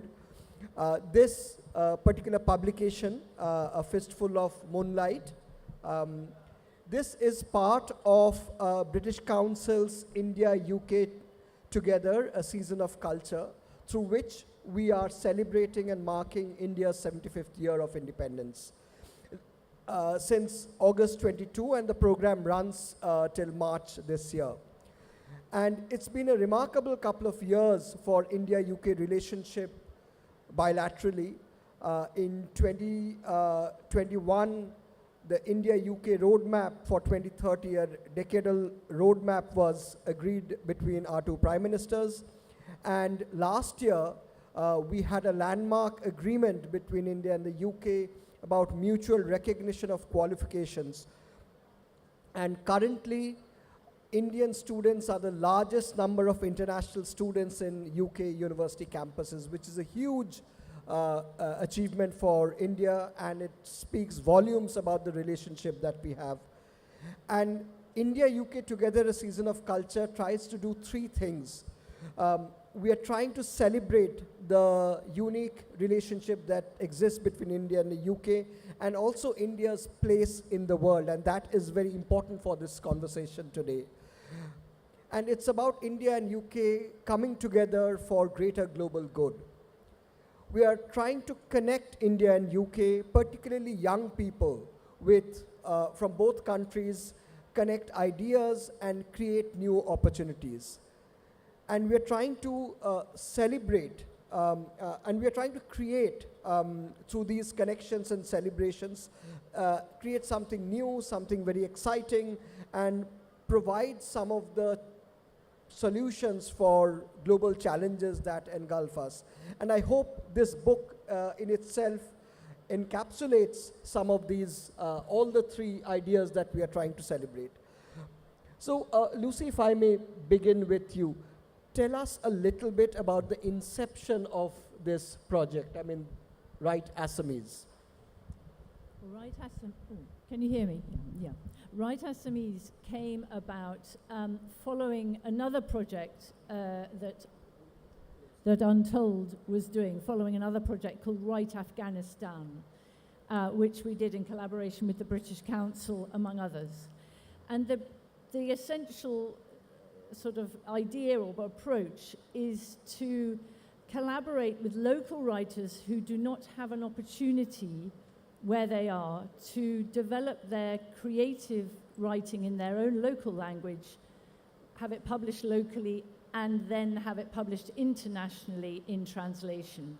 And together with B Books here, their stand is in Hall 1 in Calcutta, we worked very closely to try and think of a way of identifying, first of all, an area, and we identified Northeast India as somewhere where states there don't have enough opportunity for the writers because the local infrastructure of creative literary editing and literary translation is often not there, or it's very sparse.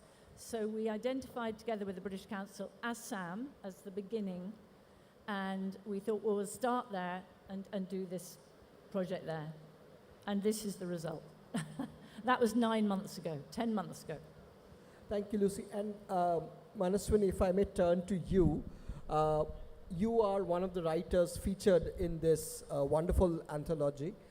If you could tell us about the beginnings of this project from your perspective as a writer And we were hearing wonderful stories about that workshop that you had in Kaziranga, of all places. Am I audible? Yeah. So I basically applied for this project. It came by a mail, and I applied with the name of British Council. I had no idea like who are the people behind it till that time. So I applied for it because I had this, I always have this in my mind, the stories from my region are not being heard of. So it was obviously stories of mine as well, altogether. So I applied for it, and then eventually I get to meet Lucy and Esa and Riddhi, and I get to know about the projects more. And then obviously that one day I was working in my department, and it was a busy day, probably in the month of March or April. And mail told me that my story got selected. And then eventually that workshop took place in Kaziranga, and I get to know in the process of translating. I am a translator from mostly from English and Bangla and Hindi to Assamese. And though I took part in that workshop in the capacity of a writer, but it enriched my journey as a translator as well, because not that quite often we get a chance to meet and read and translate stories where in a workshop or in a physical space where the original writer and the translator both take part. And also in a personal level, I also get enriched with the role of editor. If you are aware of the scenario in the regional spaces, the role of editor in any creative literature is not that good, except the languages like Bangla or languages like Malayalam, where the readership is high. So obviously, in those languages, in those language spaces, the scenario is slightly different. But in the languages like Assamese or languages like Khasi or languages like Gujarati, for that matter, the role of editor is not that significant. It's the author who is editing, also not editing, for that matter, because in one of the novel that I have read very recently, the same character, it is a historic novel, but the same character died in three different ways in the same novel. That's how insignificant the role of editor. And during this workshop, thanks to Lucy and Mitra Fukan Baideo, we get to know about that role, which was there in my mind, but we articulated it in that workshop. So that is how my journey was with this workshop. So it's really interesting to hear your view in terms of what happens inside that kind of situation. Ranjita, if I may turn to you, you have been a translator, and in terms of the process that you heard from Lucy and Manaswini, how different has been your own translation experience, just in very general terms?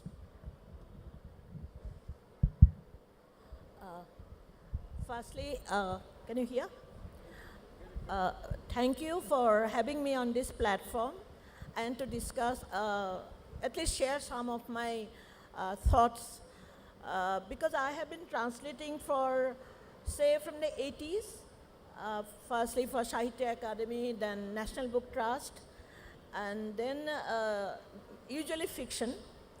And then I found that all of you know that Assamese literature is very rich, but the number of translations are very few. I mean, now I'm talking about, say, 10 to 15 years back. So I thought, though I also read seamlessly Bangla, have done some translation from Bangla, so I thought that I'll concentrate on translating Assamese literature. Mostly, I don't know whether it will sound quote unquote very patriotic. I wanted to bring out the richness of Assamese literature to a wider world, because I know, and all of you know, without translation it is not possible to reach out to a wider readership, and that's and you asked about the process of translation. No, I was hoping that you'll talk a little bit about how you translate, when you translate, because Manaswini and Lucy described a slightly different, lot more collaborative and almost communal way of translating, whereas I think when you translate, it's a lot more individual and maybe even somewhat lonely process of translation. Yeah, Debanjan, you are right. It is quite a lonely process actually. See, when I read this book called Oyonanto by Orupa Potangia Kolita, very well-known writer. She's a Sahitya Academy Award winner. So I felt that these books needs to be translated. So it is a feminist, it's a feminist theme, pre-independence India, set in Upper Assam. So I suggested to Kali for Women, now which is Juban now, and they liked the idea. So, I translated, it was later translated to Hindi also by Penguin. So this is what, then mostly I have done out of my own, can you say suggestion to the publisher? Like the Written in Tears is again set in the conflict situation in Assam. I selected stories from there. So, and then if I give the proposal to the publisher and they like it, and then I go ahead. And now, of course, it's a longer process. Yeah, more or less, I think I have been continuing doing it for the last 23 years. Thank you, Ranjita. My next question to all three of you, as I said, India, UK together, one of the first things that we're trying to do is celebrate India. Do you think from a literary perspective and a translation perspective, translation into English is the only or the most valid way for the world to celebrate India in the world of letters and literature? Or are there other ways that Indian literature could find its space on the world stage?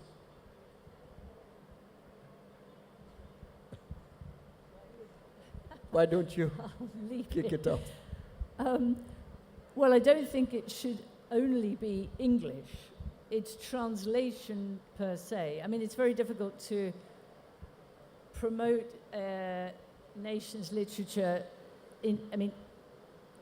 obviously you can have sort of spin-offs, but essentially the words of those writers have to be of a thing that you're getting out there. And so I think it's really about re-educating readers and publishers re-educating readers in the sense of having ways to encourage them to read work in translation, which tends to be, certainly in Europe, the poor relation.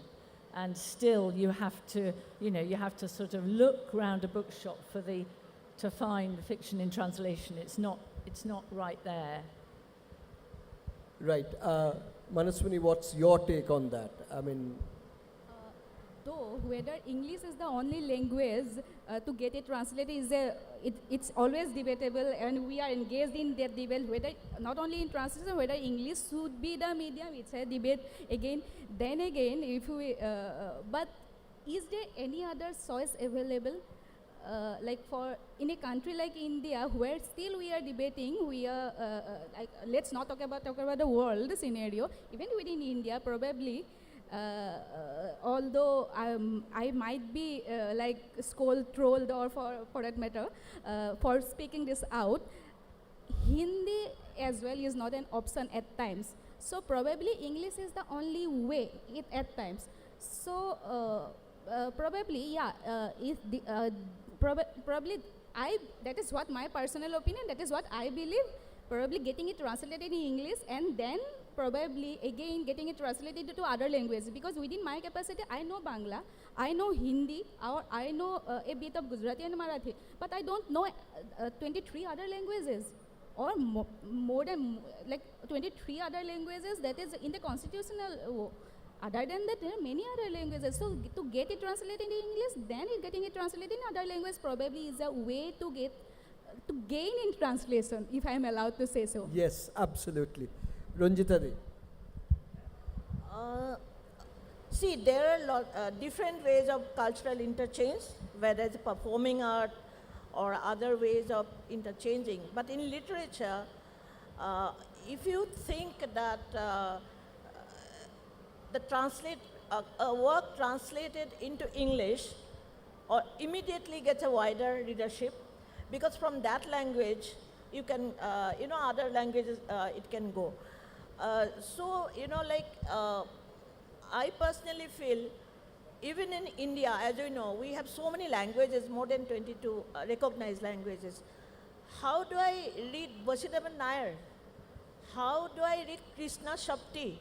Unless it is translated into English, right?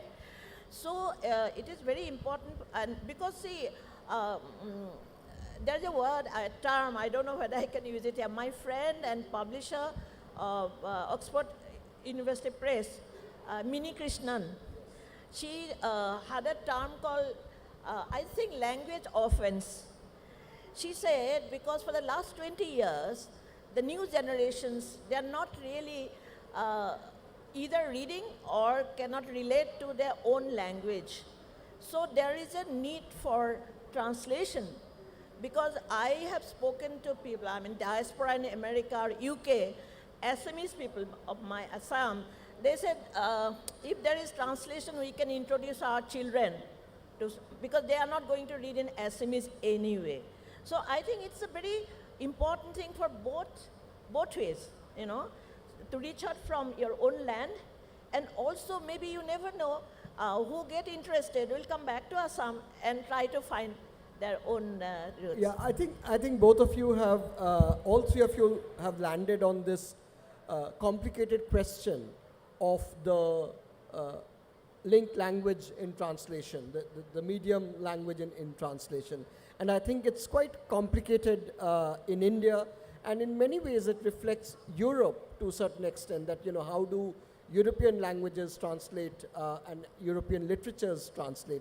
I was wondering, Lucy, from your experience, how does the scenario in Europe look like compared to the scenario here in India when it comes to translation among languages?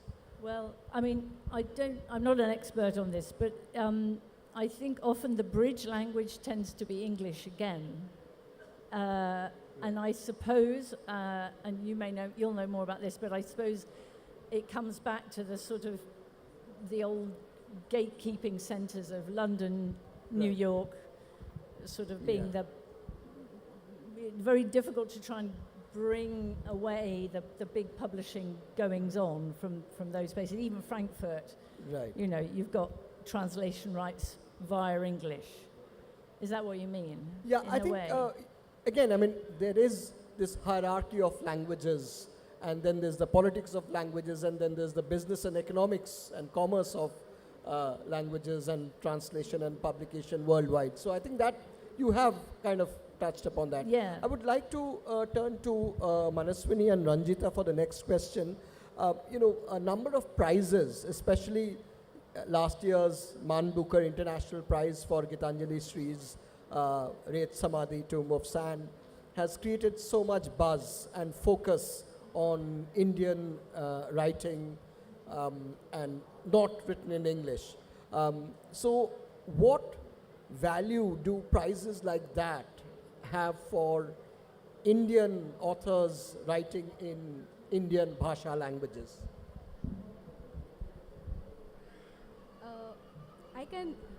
Am I audible? Yeah. I can actually narrate that that day. I was in Delhi, like when the award was announced. I was attending some workshop in NCRT, and all of a sudden this news popped up.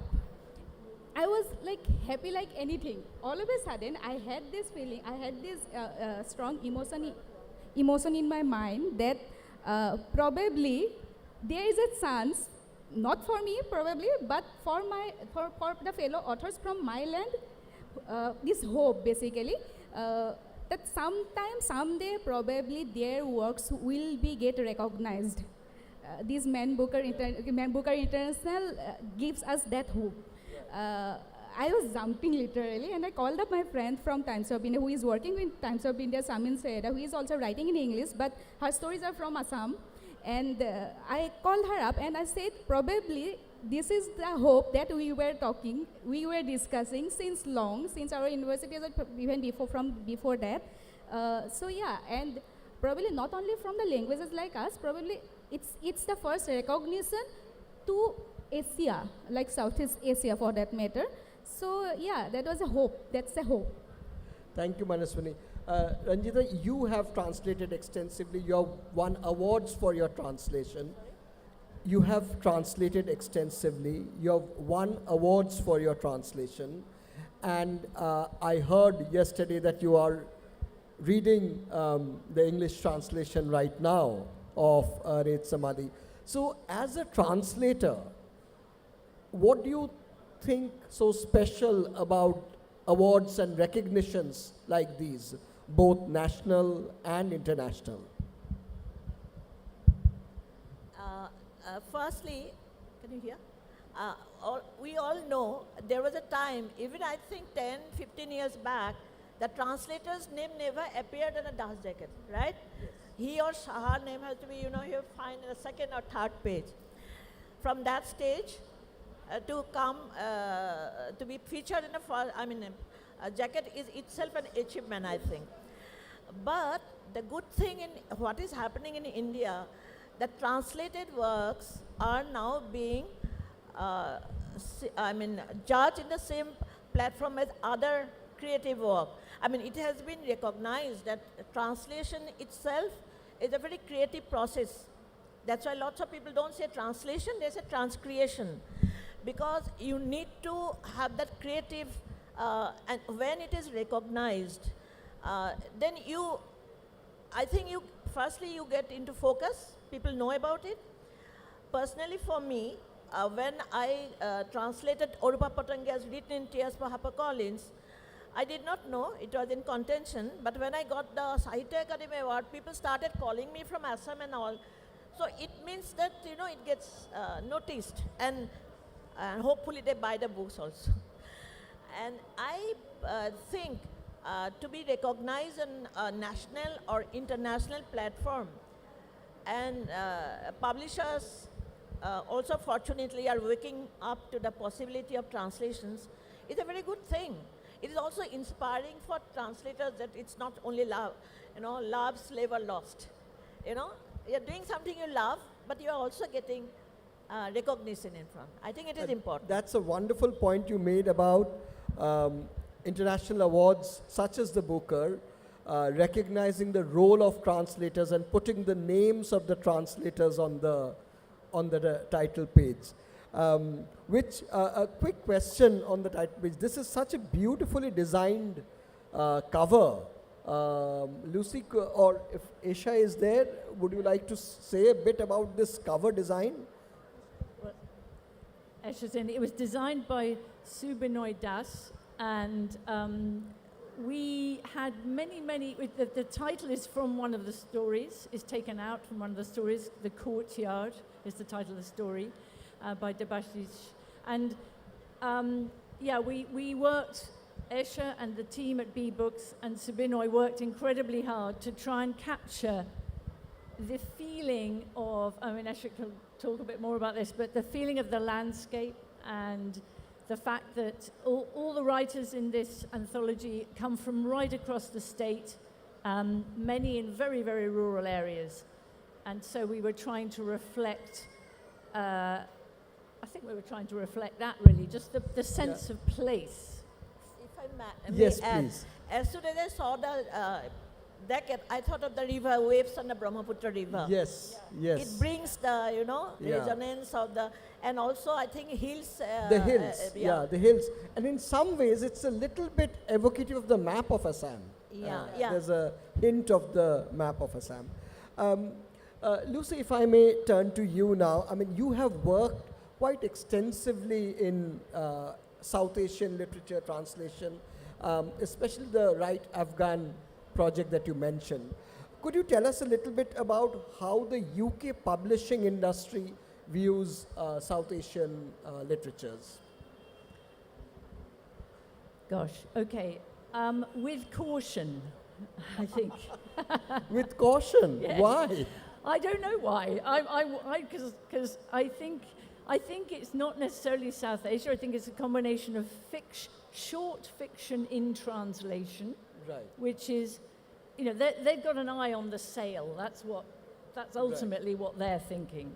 And so I think they are, in a way, nervous. Certainly I can speak to Sri Lanka and say Afghanistan and a little bit about Assam in the experience of finding a publisher. And certainly with Afghanistan, I approached 13 publishers for the anthology of writers from there. And they all said no, because they said, well, why would anyone read a book why would anyone read it? And one publisher, Macleho's Press, part of Hachette, did say yes. And when Kabul fell in 2021 in August, and we were just putting the book together, those 10 out of those 12 called me and said, oh, about that book, we would like to publish it now. Right. And so it had a story suddenly. And the anthology has sold more than 12,000 copies now. But it's about a publisher taking the risk. It's finding the publisher who has the interest in the work and the excellence of the work. And I think it's the same with this one. In a way, the same publisher is going to publish this in the UK. And they are approaching it with caution, because they're worried that, oh, first of all, yes, there was lots of comments about, well, how much is there in it about tea? Yes, Manaswini, if I may come to you with a request. So the question is that, you are multilingual. You said, Assamese, English, Hindi, Bengali, and Marathi and Gujarati as Jacob well. altered master of none. Right. Master of Assamese, obviously. Okay. But do you think when writing, and you write predominantly in Assamese and occasionally in Bangla, you said, when you write, do you think the other languages that you have impinge or muscle their way into your writing or thinking?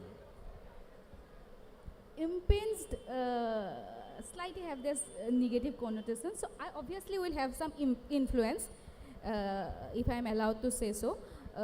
Sometimes, as I'm a translator as well, sometimes when, these days probably, when I'm doing it like more frequently, when I write in Assamese, then also at times the sentences comes to me in Bangla, if I am translating it from Bangla during that time, or vice versa.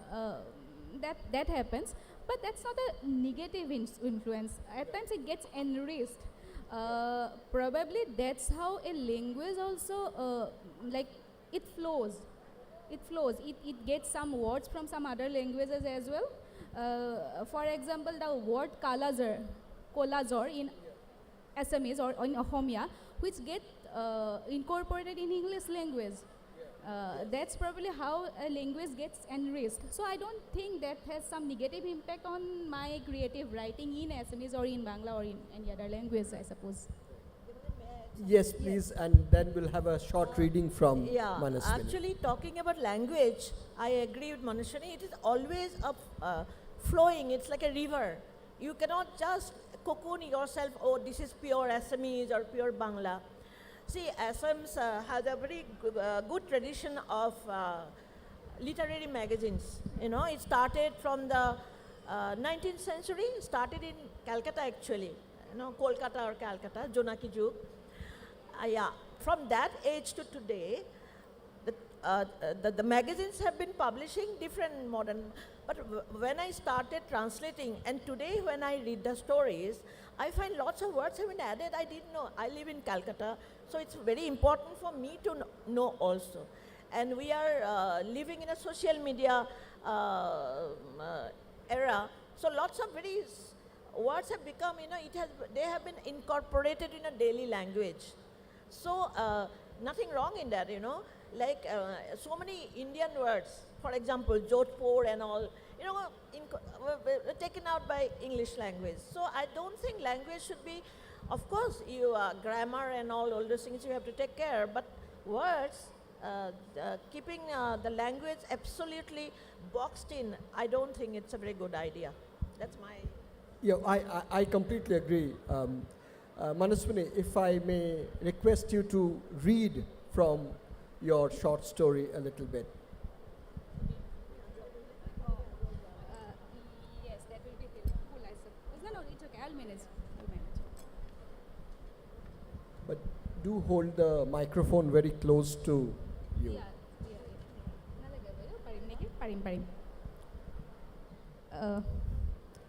It's my story. Tejimola's stepmother found a place to get a haircut. It's beautiful. It's get translated beautifully by Harshita here.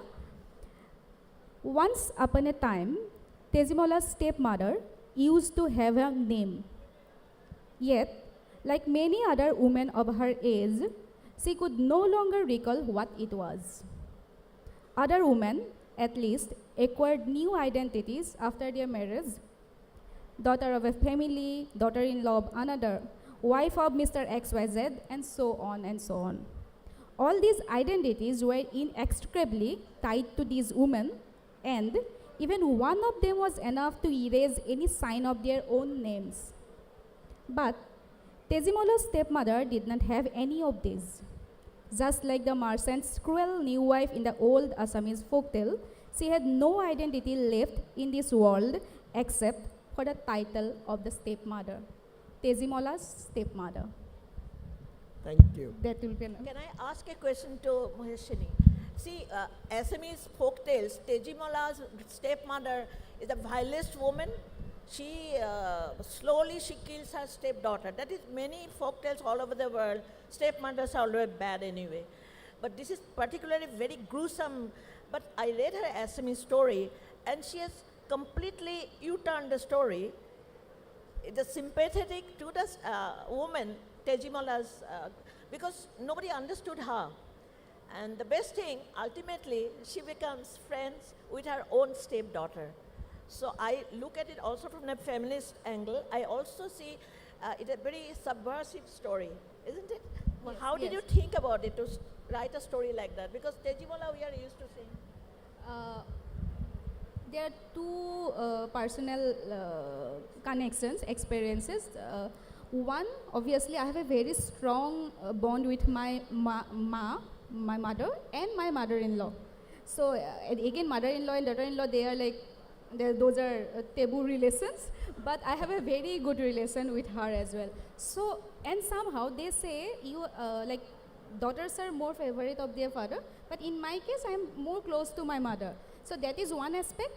Then again, my in both my grandfathers, both my great grandfathers, like they got married twice, and those co-wives basically, they had a very good relationships. That narrative come from those two experiences. That is how I manage it. Yeah. Thank you. Before we go out to the audience for a few questions, as I said, India-UK Together Season of Culture is about celebration and connections, but it's also about creating something new. So, and referring back to the title of this session that we are in, translation, lost in translation, is something.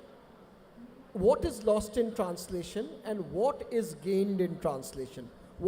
Is there something new that's created through translation? Maybe I start with Ranjita, who has already touched upon this a little bit, but maybe if you could just talk about what's lost and what's gained in translation. Okay, firstly, I think lost in translation is a very outdated term. Because what is lost in translation, tell me? From my personal experience, I first read a Farewell to Arms in Bangla, He Juddha Biday. That time I was a student in a very small school in Upper Assam. My English was not, I was not that familiar to English, reading in English like Hemingway's book. But I got introduced to, and then later, I read All Quiet on the Western Front, translated from Germany. I think both books, germinated my personal look at anti-war, right? Then later also see, I'll tell you one thing. If you don't read a translated book, as I said, Krishna Shakti and all, what about Assamese literature? Without translation of Indira Goswami, we call her fondly Mamoni Baido or Mamoni Rashmi.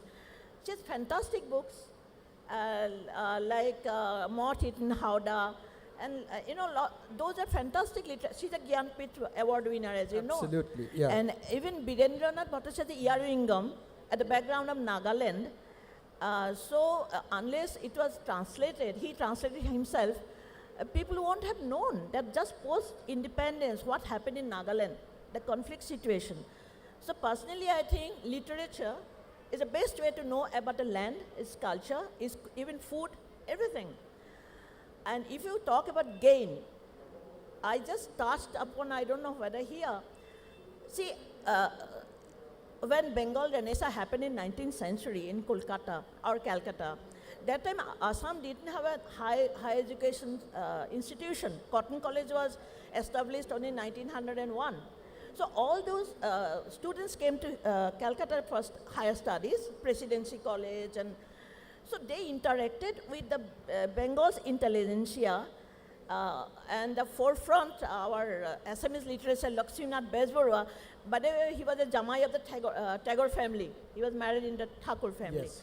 So they started the whole magazine, Modern Assamese Literature, and it has continued. So I think that's a lot of gain. You just can't say lost in translation. I think that term has to be put where it needs to be. Lucy, and then I'll come to Manaswini. Yeah, well, I think very simply, there's everything to be gained. Everything to be gained. Yes, and I think doing a process, as we did on this book, which was highly collaborative, having translator in the presence of the writer, particularly for new writers and new translators. It was very, I'm interested actually, shame we haven't got one of the translators here to say how this informed their translation, but I think hearing what the writer was intending in person and discussing with them almost brought their sort of co-creation status up to an interesting level. And I think everybody gained in that. I mean, of course, everything is to be gained by translation. And also not spoon-feeding translation. There's no glossary in here. There's no help. This is not pandering to, and so it shouldn't. I mean, this is straight up. These are the stories. It's not. It's up to the reader to learn and to find out if they want to know more. That's a very interesting word that you use, co-creation. Manaswini, if I may turn to you in terms of that main question about lost in translation or gained in translation. As a writer, what do you feel happens in the process of translation? When you read your story in English and from the original in Assamese, what's happened there? I don't whenever I read a translation, I normally don't have this tendency to get back to the original one. I don't believe in the original and translation terminologies. Both are creations, and like Lucy said, when probably this is the time when we have to think about this concept. If the original, quote-unquote, original author is not dead, probably this is the time we have to think of sitting with that person. If not sitting, then please contact that person. In that case, there obviously in every language there will be limitations, but we can cross that limitation by adding up some words, by adding up some terminologies. So it's not that difficult job, if I am allowed to say so. Again, gain in translation, Perumal Murugan, one of the most celebrated Tamil writer, probably he would not have been an author who has been translated in probably highest number of languages, not only in India but across the world, if translation was not there. So that is what gain in translation probably.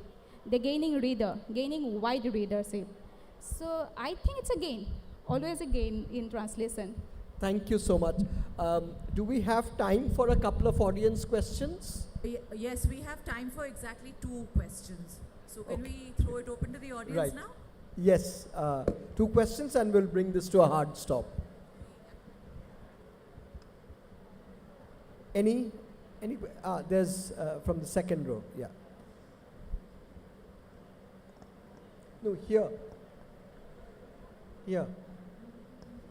My question is, if original writer written a novel in Bangla language and someone has translated in English, is it compulsory to inform the original writer? Permission is required. Can someone translate without the author's permission or consent? Can you hear me? Yes, yes, we got the question. No. The answer is sure. quite a blunt I mean, no. it would be disrespectful to do that without informing the author, yes. Any other question? But that's a very valid question, it happens. Good afternoon, Yeah. everybody. The last question was that you asked what do we gain and what do we lose in while translation. So I just want to say, while translating any language, do we lose the charm of the original language? Suppose I am writing something in Bengali or in Assamese, but when it is translated to English, don't we lose the charm of that language? So it's the charm of the language lost in the act of translation. Suppose we are reading some novel of Rabindranath Tagore, when it is translated to English, I think my Thank you. personal view. Thank you. Thank you. Actually, half part of the answer, I mean, I already talked about it. See, unless you, see, it is said, it's a term called all translations are approximate, right? So you, you try your best as a translator to bring out the essence of, first thing, I personally have to like a particular work if I want to translate. Then going into the nuances, let me give you a small example. I think you read in Bangla and Assamese. Mama is the younger brother of mother, right? So in Bangla, there is a term called Mama Bari Jawa. Then Kaka is the brother of the father. In Assamese, we call it Khura. Now, if I translate it to uncle in English, above, just polishing over the nuances of the relationships, then it does not take out the essence. So you have to make a conscious effort to all the time explain. Maybe just say, oh, my mama, my mother's brother came, we are so happy. So the reader who is not familiar with that particular relationship will know, firstly. Second thing, I also think there are many of the publishers nowadays, they don't believe in glossary, right? Glossary, sometimes if you explain too much in the sentence, it impedes the flow of the sentence. But sometimes I feel, personally, some bit of explanation is, some kind of brief note at the glossary is needed. For example, dheki. Dheki is, dheki for husking the paddy, which is very common in Assam or Bengal villages. Now, if I say dheki, the wooden stool, it becomes, very... This is, I think let's end on this very interesting note. After this session, maybe you and Lucy could have a chat. Thank you very much. Thank you, audience. Thank you, Kolkata Literature Festival, for bringing us all together. And we've really, really enjoyed this conversation. A small token of our appreciation from Sri Bindu Bhattacharya, Vice President of the Publishers and Booksellers Guild. And Sujata Sen, the Director of the Kolkata Literature Festival.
And this is also the launch of A Fistful of Moonlight.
It's now time for our next session. What motivates biographers to delve into the lives and loves of icons? Find out at our next session titled Kya Yahi Pyar Hai, where writer biographers Aniruddha Bhattacharjee, Ramkamal Mukherjee and Sangeeta Datta talk to arts journalist Shomarjit Guho about their inspirations behind their work and their craft. Aniruddha Bhattacharjee is a protean personality who is an SAP consultant by profession and a writer and musician by passion. His debut publication, R.D. Burman, The Man, the Music, won the National Award for Best Book on Cinema at the 59th National Film Awards. His second book, Gaata Rahe Mera Dil, was the winner of the inaugural Mami Book Award for Excellence in Writing on Cinema. Among his latest publications are S.D. Burman, The Prince Musician, and Kishore Kumar, The Ultimate Biography, both published in 2022. Ramkamal Mukherjee is a film journalist and has had successful stints with Stardust magazine as the editor-in-chief, with the Times of India as an assistant editor, and with Pritish Nandi Communications as vice president. Mukherjee has penned the Bollywood actress Hema Malini's authorized biography, Hema Malini Beyond the Dream Girl, as well as a coffee table book on her titled Hema Malini, Diva Unveiled. His other books on Bollywood stars include Sanjay Dutt, One Man, Many Lives, and Mithun Chakraborty, The Dada of Bollywood, which were published to great success and acclaim. Sangeeta Datta, a filmmaker, writer, musician, and film historian. She divides her time between Kolkata and London. She has collaborated with the late veteran writer-director Rituparna Ghosh on several films like Chokhir Bali, Raincoat, Antar Mahal, and The Last Layer. Her close association with Rituparna Ghosh introduced her to the highs and lows of his life, which she adroitly portrayed in her 2018 documentary on him called Bird of Dusk. She also co-edited the book Rituparna Ghosh, Cinema, Gender and Art. Her other publications include World Directors Shyam Benegal and Tagore, The World as His Nest. Shomarjit Guho began his career in journalism with several leading newspapers like the Times of India, The Telegraph, and others. Presently, he is the Director of Operations at Future Hope, an NGO that works for children from vulnerable areas. Along with these engagements, he is a member of the advisory board of the Creative Arts Academy, Kolkata. He has also co-authored a book titled Narayanganj Diary, Family History of the Illustrious Guhas. I welcome our panelists. Good afternoon, ladies and gentlemen, and thank you so much for the introductions. I will not waste time. We've got a 45 minutes time allotted, and we've got a surprise in the end. But I'll not waste time introducing the panel once more. But just to say that this is an incredibly talented panel, incredibly, they do biographies, which I'm very jealous of because I've not been able to do any biography, much as I thought I'll do. My wife always says you should write. My mentor Sujata Sen says you should write a biography because in newspapers we used to do 6-7 articles, interviews, features a day. But writing a biography must be a real tough job. That's why I want to ask the first question to both Sangeeta and Ram Komal because they did biographies of people who are living, or sort of living. I mean, Ritu Porno is no longer, but there. And then I'll come to Aniruddha, who knows me from many decades, in a different name, of course. But as biographers of living people, how difficult or what were the reactions you got when you broached the topic that you are going to do a biography on a person? So Ram Komal, you did biographies for Hema Malini, Mithun Chakraborty and Sanjay Dutt. I have the Mithun Chakraborty book here, which I got by chance. Others I am assuming are sell out because they are not available in any bookshops. So first you and then Sangeeta.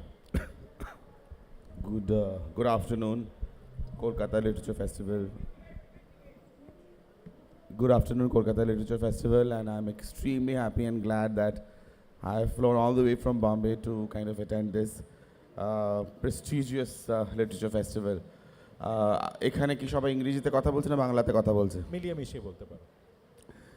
বাংলায় বলবো না ইংরেজিতে বলবো? শুনতে পাচ্ছি না, বাংলায় না ইংরেজিতে? বাংলায়।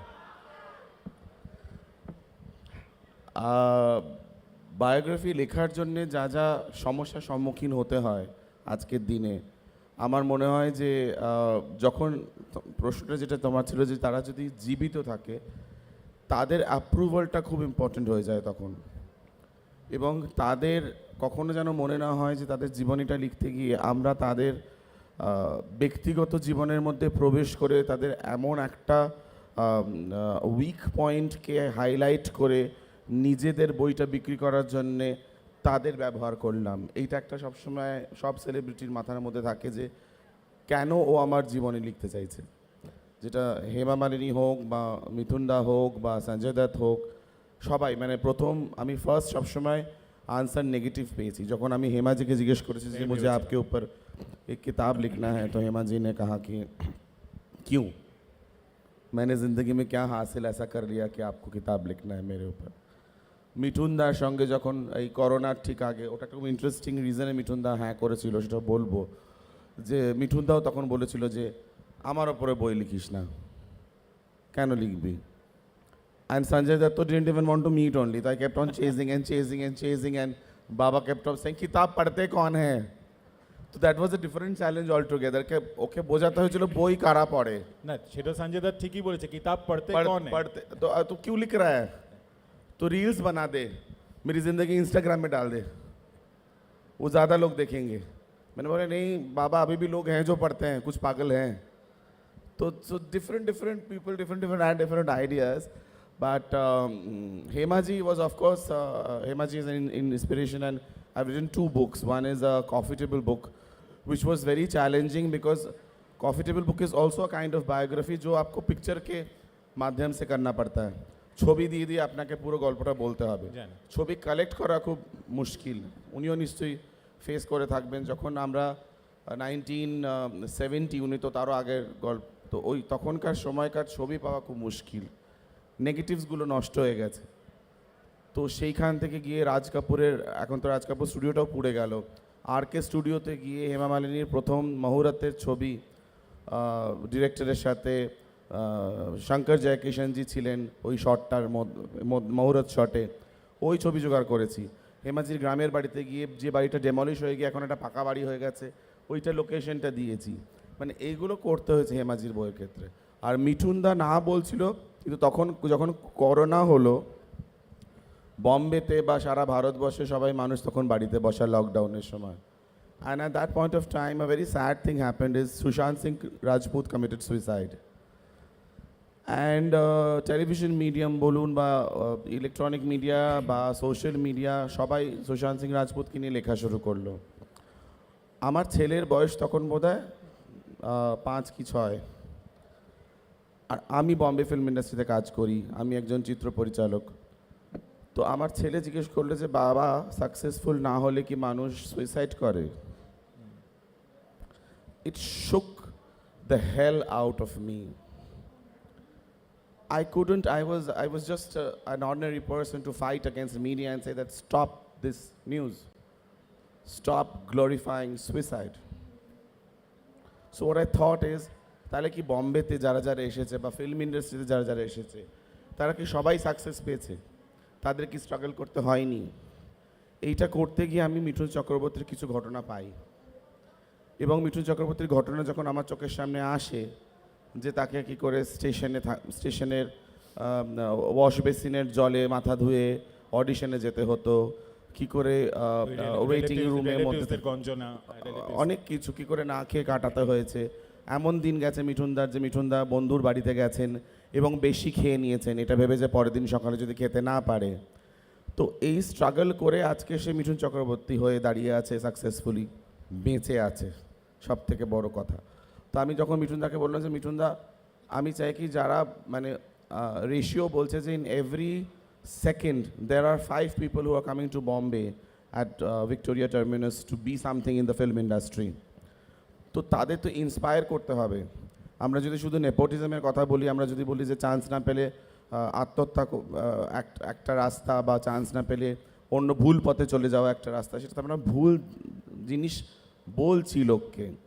তখন দাদা বললো যে ঠিক আছে তুই যদি এইভাবে লিখতে পারিস, যদি আমার জীবন থেকে একটা মানুষও ইন্সপায়ার হয়ে যদি সে সুইসাইড না করে তাহলে তুই বইটা লেখ।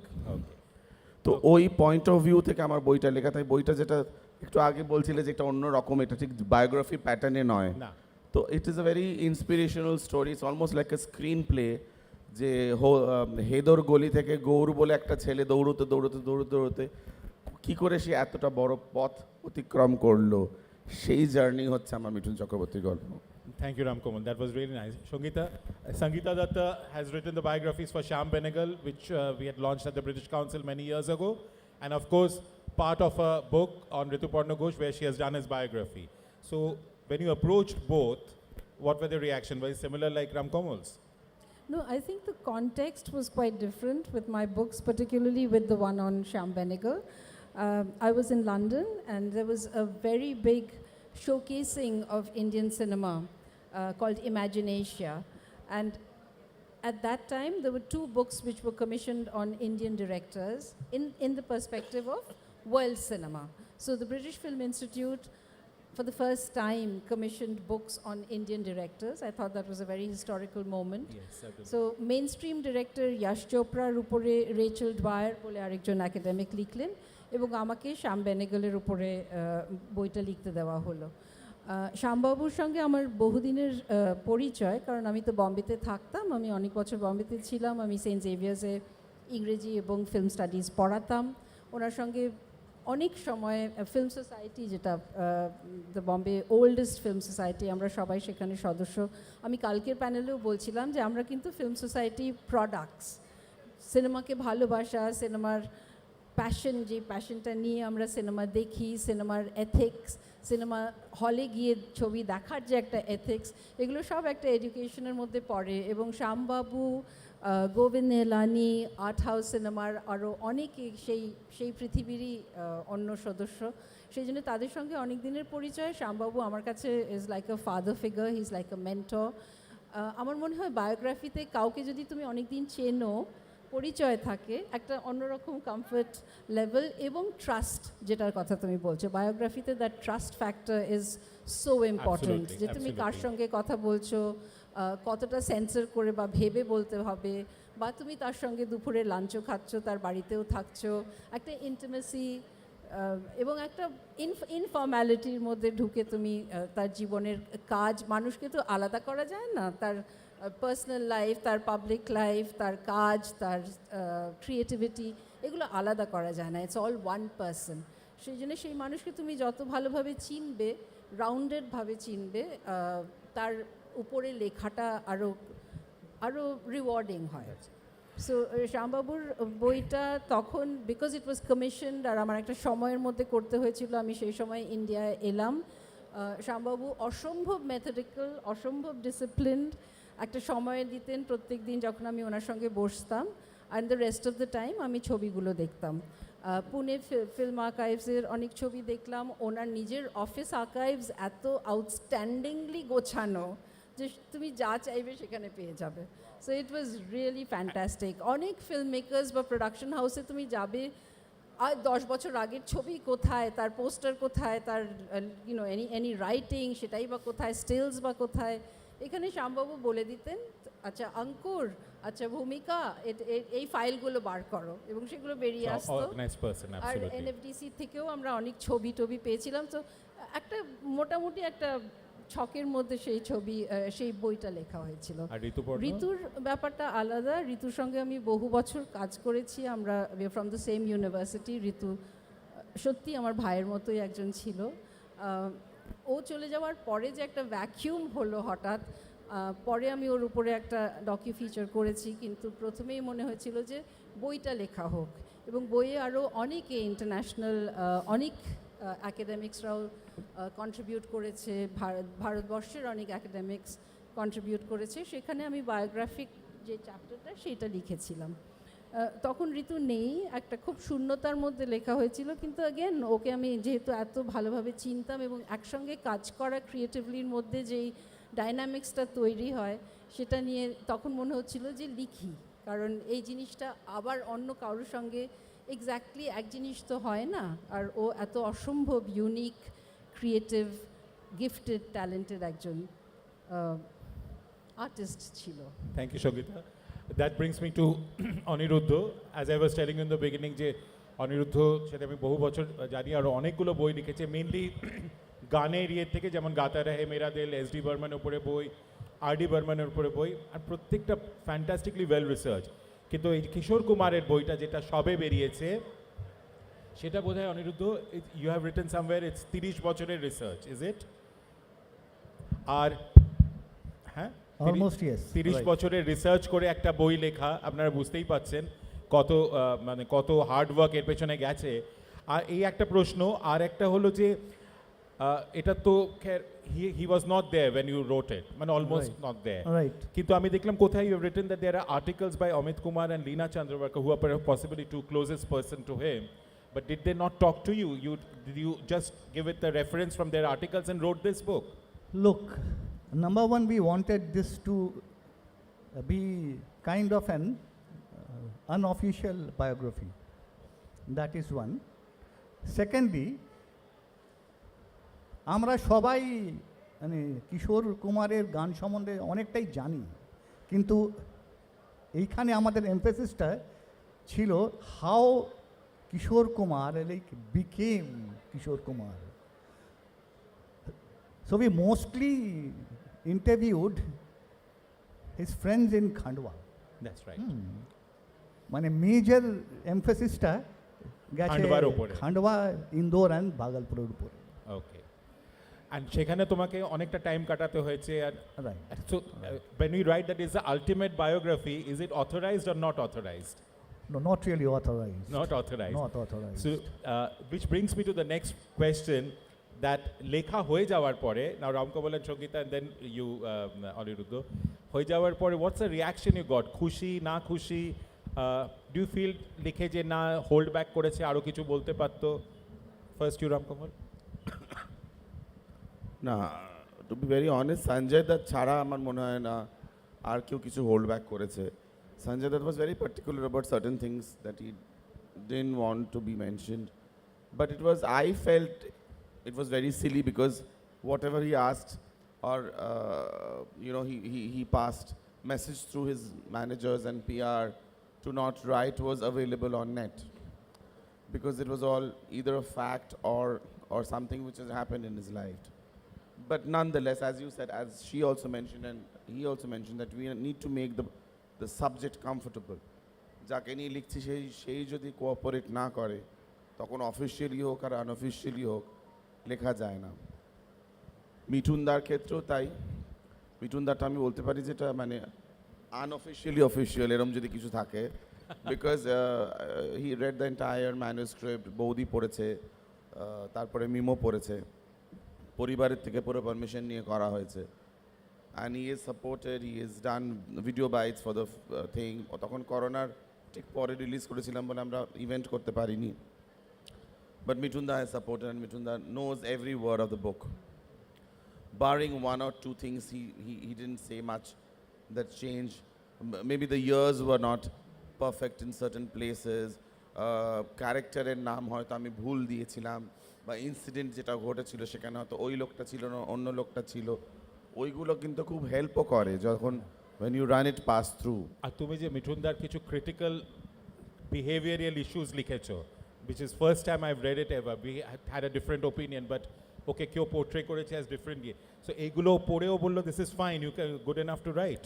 Yeah. He was, in fact, he also like he's a brilliant person, because পড়ার পরে বললো যে তুই যেটা দেখতে পেয়েছিস, তোর যে ভিশনটা সেটা হয়তো আমার অনেক ফ্যানেরও ভিশন হবে। তো এই যে তুই লিখেছিস সেটা আমি তো আমার সম্বন্ধে এইভাবে দেখতে পারবো না। এটা সবসময় একটা থার্ড আই পার্সপেক্টিভে একটা বায়োগ্রাফি সব থেকে ভালো হয়, এটা আমার মনে হয়। আমরা লিখি বলে না, আমরা সবাই আজকে অথার একসাথে বসে আছি, মানে যখন নিজের কথা লিখতে যায় কেউ, মানে যখন অথরাইজড অটোবায়োগ্রাফি যখন হয়, তখন কিন্তু তারা নিজেদের মতন করে নিজেরাই সেলফ এডিট করে দেয় অনেক ঘটনা। সেটা কিন্তু বোরিং হয়ে যায় অনেক সময়, মানে স্তুতি বন্দনার মতন মনে হয় বইটা পড়লে। তো সেইখান থেকে হেমাজিরও কিন্তু কোনো অসুবিধা ছিল না যখন beyond the dream girl manuscript, final manuscript পাঠানা। শুধু একটাই প্রবলেম হতো না, নাটকগুলো সাউথ ইন্ডিয়ান গুরুজি ছিল ডান্সের 6 বছর থেকে শুরু করে, সব গুरुजी नामগুলো गुलिए ফেলতাম। तो बेचारे इन्होंने मुझे कुचिपुड़ी सिखाया, तुमने उसको भरतनाट्यम लिखा, उसने मुझे भरतनाट्यम सिखाया, तुमने उसको मोहिनीअट्टम किया। मैंने बोला कि हेमा जी आपकी इतनी गुरुजी हैं, तो बोले कि शुक्र करो कि मेरे गुरुजी थे, अभी तो बिना गुरुजी के डांस कर रहे हैं सब, देखो सब डांसर्स हैं। तो those things were funny, and she has an amazing sense of humor, and she would forget. She had a lot of funny incidents with Kishore Da also. In fact, she's very fond of Kishore Da. किशोर दा कभी कभी बोलते थे कि वो कुछ उनको गाना याद आता था, तो वो पास में ही रहते थे जुहू में। तो बोले कि एक दिन अचानक से देखो घर के बाहर बहुत ज़ोर से हॉर्न बज रहा है। तो मम्मी ने कहा कि कौन इतना हॉर्न बजा रहा है, तो किशोर दा आ गए। किशोर दा ने आके बोला कि ए तुम्हारे लिए एक गाना आया है मेरे पास, तो तुम्हारे ऊपर ही गाना गाना है, तो इसको ऐसे गाऊँ। वो रास्ते में खड़े होके किसी शायर की गज़ल dream girl, Pramod Chakraborty. So he was like that. So इस दादा वॉज लाइक वेरी फनी। तो मेरे बुक में बहुत सारे ऐसे इंसिडेंट्स हैं दूसरे एक्टर्स को लेके, अमिताभ बच्चन को लेके, धर्म जी को लेके, जीतू जी को लेके, সবাইকে নিয়ে নানান ঘটনা আছে। আর Hema ji is like an encyclopedia. Absolutely. So it was fun. And lots of admirers. Yeah, it was fun. In fact, Kishore Kumar recorded 2 songs by Hema Malini. বাংলায় উনি গান গেয়েছিলেন, এবং সেটা ফ্লাইটে যেতে যেতে বাবুল সুপ্রিয়কে শুনিয়েছিলেন। যে আমি বাবুল সুপ্রিয় নতুন বোধহয় কিছু রেকর্ড করেছিল, সেটা হেমা মালিনীকে শুনিয়েছিল ফ্লাইটে যেতে যেতে। তো হেমা মালিনী তখন বাবুলকে বলেছিল যে আমার তোমার জন্য একটা সারপ্রাইজ আছে। কি সারপ্রাইজ বলে উনি আমার ফোন থেকে শুনিয়েছিলেন। কিশোর কুমারের ওটা দুর্গাপুজোর সময় করা হয়েছিল, দুর্গাপুজোর সময় রেকর্ডিং করেছিলেন কিশোরদা হেমাজিকে নিয়ে HMVর জন্যে। তো ওটা শোনানো হয়েছিল, কিন্তু এখন সাউন্ড কোয়ালিটিটা অনেক খারাপ হয়ে গেছে মেনটেনেন্সের জন্য। তারপর আবার বাবুলি HMVর সাথে কথা বলে ওটা আবার নতুন করে রেকর্ডিং করা হয় কিশোরদার, গানটা কিশোরদার সুরে। তো বলতো যে কিশোরদা আসতো আর রিহার্সাল করাতো, আর হেমাজি তো সাউথ ইন্ডিয়ান, তো ইডলি ধোসা सांभर करी राइस এইসব, তো বলে इसमें से सुर नहीं निकलेगा हेमा। আমি যতদূর জানি কিশোর কুমার চেন্নাইতেও একটা ফ্ল্যাট নিয়েছিল ইয়েস পাশাপাশি। একদম আর আমার মনে হয় বিশ্বজিতের একটা ফ্ল্যাট ছিল যেখানে আগে হেমাজি রেন্টে থাকতেন। তো এবার এই ফ্ল্যাটটা বোধহয় কেনার সময় আমি জানি না কতটা সত্যি কি কতটা, কিন্তু আমার মনে আছে খুব ফানি ঘটনা। কিশোরদা হেমাজিকে বলে যে এই ফ্ল্যাটের মধ্যে ভূত আছে, রাত্রেবেলা তোমার গলা টিপে ধরবে। হেমাজি সেটা বিশ্বাস করে, এবার রাত্রেবেলা ভূতের মতন সামথিং শি ফেল্ট ইরি, আর উনি ফ্ল্যাটটা ছেড়ে দেন। ওই ফ্ল্যাটটাই পরে কিশোর। এই যে ভূতের এখন, হ্যাঁ, এই ভূতের গল্প তুললো না, আমরা প্রায় সবাই জানি যে কিশোর কুমারের খুব ফেভারিট জনরি ছিল horror films. So there's a story like how he became fond of horror films. When he was very young, some 6-7 years old, he did not like to study, and his English was very bad, pathetic. So Kunjilal Ganguly খান্ডওয়াতে একজন freedom fighter cum English teacher ছিলেন, নারায়ণ চক্রবর্তী, তার কাছে ওনাকে পাঠান যে up ইনকো যারা अंग्रेजी শিখাইয়ে। কিশোর কুমার যেত, ছোট কিশোর কুমার হাতে বই নিয়ে। তো সেই সময় যে এইগুলো থাকতো না, এসে লেগে বাড়িতে খাটগুলো থাকতো খুব উঁচু হতো, রাইট, মানে ওটার নিচে ট্রাঙ্ক থাকতো, ঠাকুরের বাসন থাকতো। তো কিশোর কুমার নারায়ণ চক্রবর্তীকে দেখেই খাটের নিচে লুকিয়ে পড়তো। এখন নারায়ণ চক্রবর্তীর স্ত্রী, সে কিশোর কুমারকে খুব ভালোবাসতো, আর উনিও ছিলেন খুব ছোটোখাটো, উনিও খাটের নিচে ঢুকে পড়তেন। ঢুকে ঢুকে উনি ওখানে কিশোর কুমারকে হরর স্টোরি শোনাতেন, ভূতের গল্প শোনাতেন। সেখান থেকে সম্ভবত কিশোর কুমারের এই যে ভূতের গল্পের প্রতি একটা টান, সেগুলো এই বইতে মেনশন আছে না? সেইটা লেখা নেই, সেটা লেখা নেই। Like this I think we somehow missed. Okay okay okay okay okay Sangeeta, তোমার ক্ষেত্রে কি, যখন বইগুলো ফাইনালি বেরোলো, ঋতু তো ছিল না, but Shyambabu was happy with what you had produced? Yes, Shambhavu was happy. He didn't even want to go through the manuscript or anything. I think he was just happy with the interviews that he had given. আমরা তো অনেকগুলো series of interviews করলাম, করে তার থেকে বইটা লেখা হলো। এবং তাছাড়া শ্যামবাবুর his filmography is amazing and huge. একটা ওই সময়কার সমস্ত যে নতুন ট্যালেন্ট বা যাদের আজকে আমরা লেজেন্ডারি বলি, সে নাসিরুদ্দিন, ওমপুরি, শাবানা আজমি, স্মিতা, গিরিশ কার্নাদ, এদের সকলের সঙ্গে আলাদাভাবে আমি কথা বলেছিলাম এবং তাদের লেখাগুলো বা তাদের যে মন্তব্যগুলো সেগুলো ইনকর্পোরেট করা হয়েছিল। সেটা আমার মনে হয়েছিল ইট অ্যাডেড টু দ্য বুক। আচ্ছা, কালকে রাত্রে বুক ফেয়ারে যে ডিনারটা ছিল, একটি মেয়ে, she is a former journalist, আমাকে বলছিল যে it's easy to write about popular people, do biographies, why not your biographers or anyone who's writing a biography do about unknown but yet a lot of high impact people, especially in the film industry. So if that is the case, এরা popular, এদের সম্বন্ধে এমনিতে otherwise বেরোয়, হয়তো এতটা deeply না হলো, but is what do you think, is it a viable proposition to write about unknown and yet high impact people then as against a popular person like Mithun or Shyam Benegal or Kishore Kumar? What do you feel, each of you?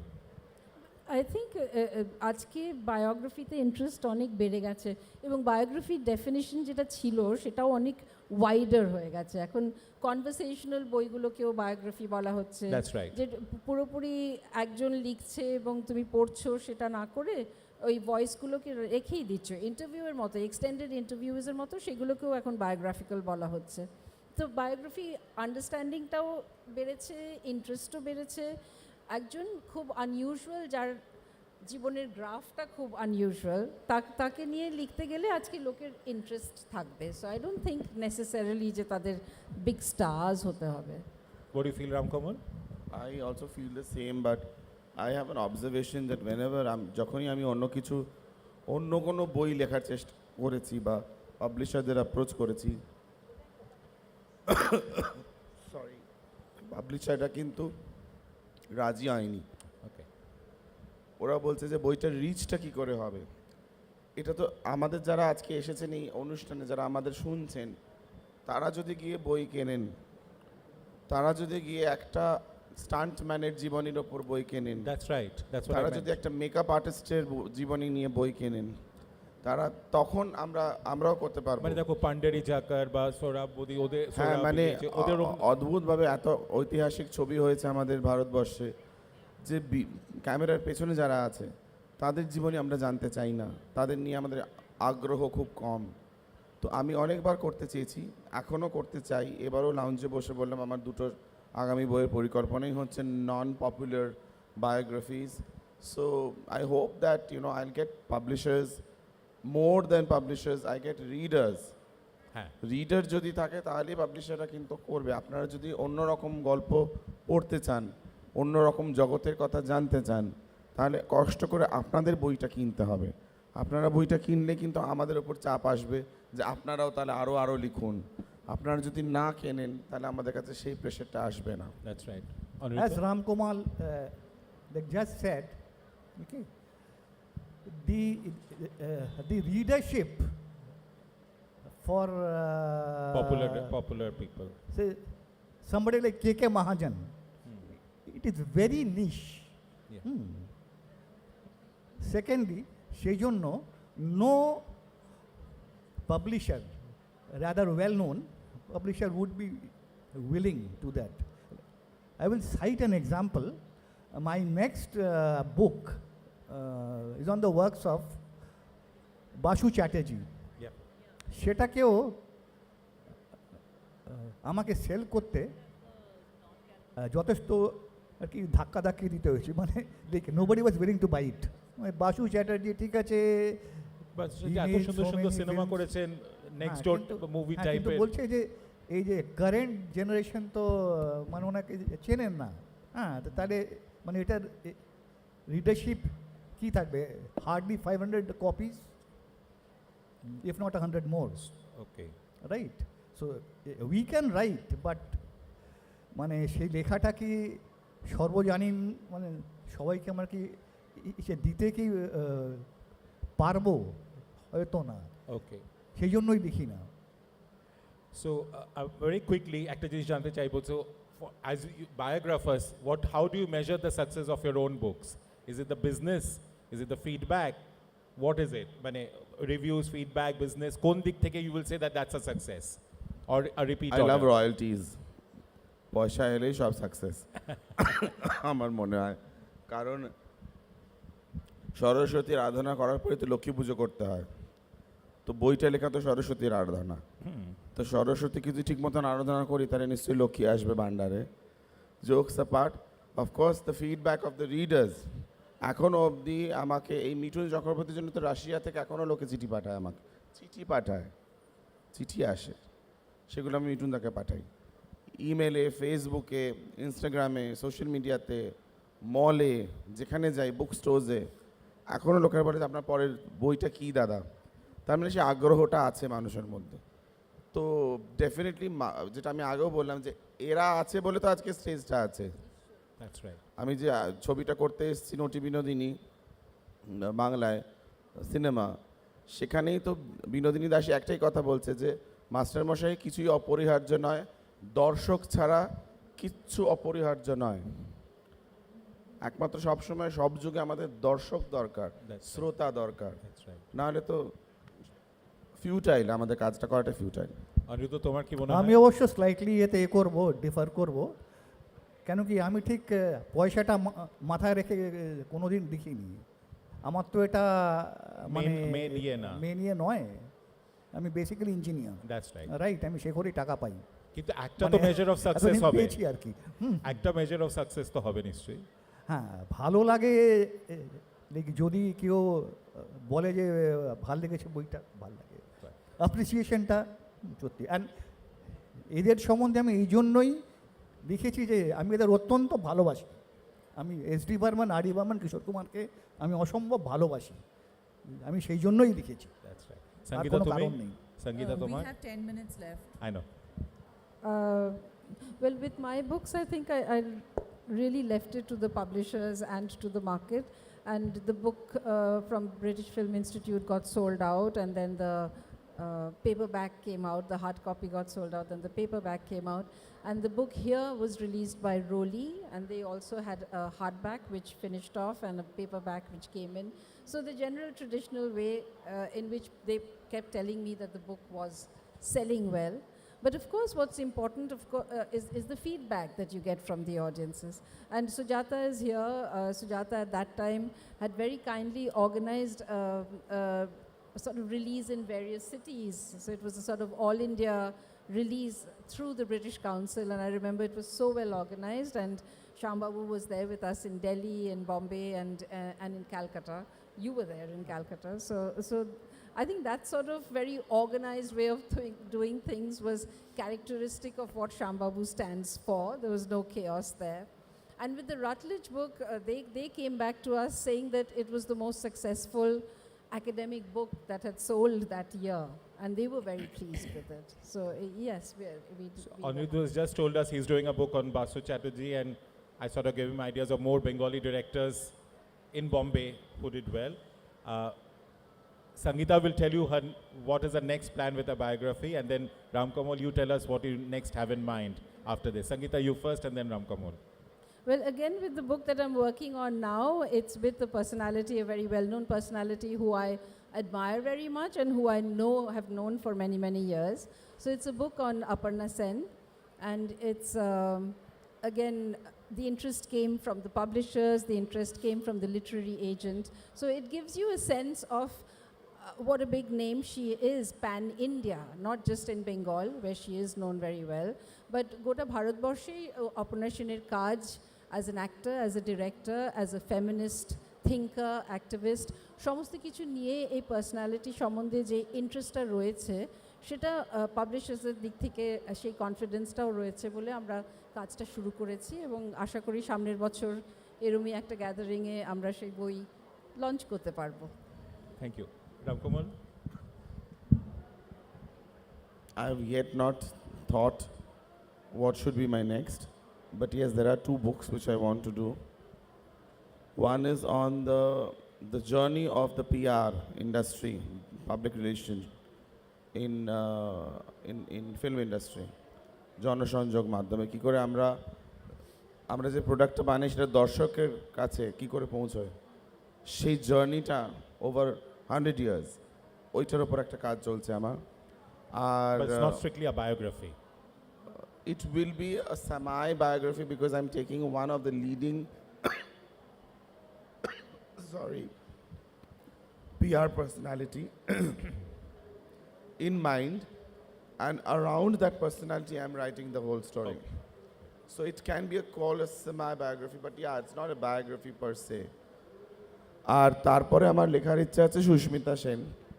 ওকে, অনেকেই বলেছে যেহেতু আমার সঙ্গে মানে সুস্মিতা খুব ভালো বন্ধু। সুস্মিতা সেনের এমন কি আছে যেটা লোকে জানে না, তুমি সেটা বার করবে?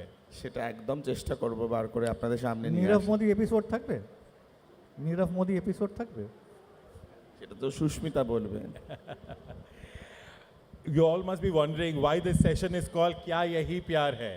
Honestly, আমরা এটা তো সুজাতাদির ইয়েতে আমরা করেছি, আমরা নিজেরাই জানতাম না Kya Yahi Pyar, maybe writing biographies is Kya Yahi Pyar Hai.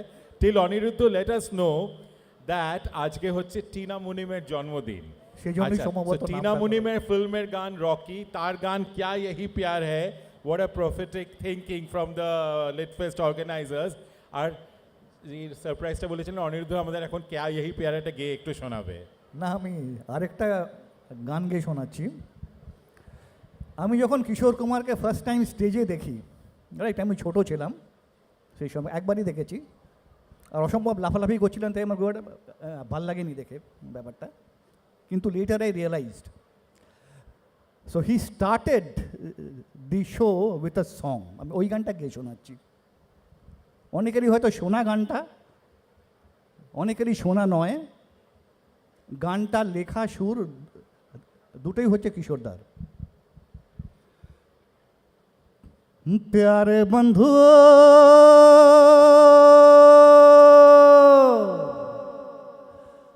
संगीत प्रेमियों,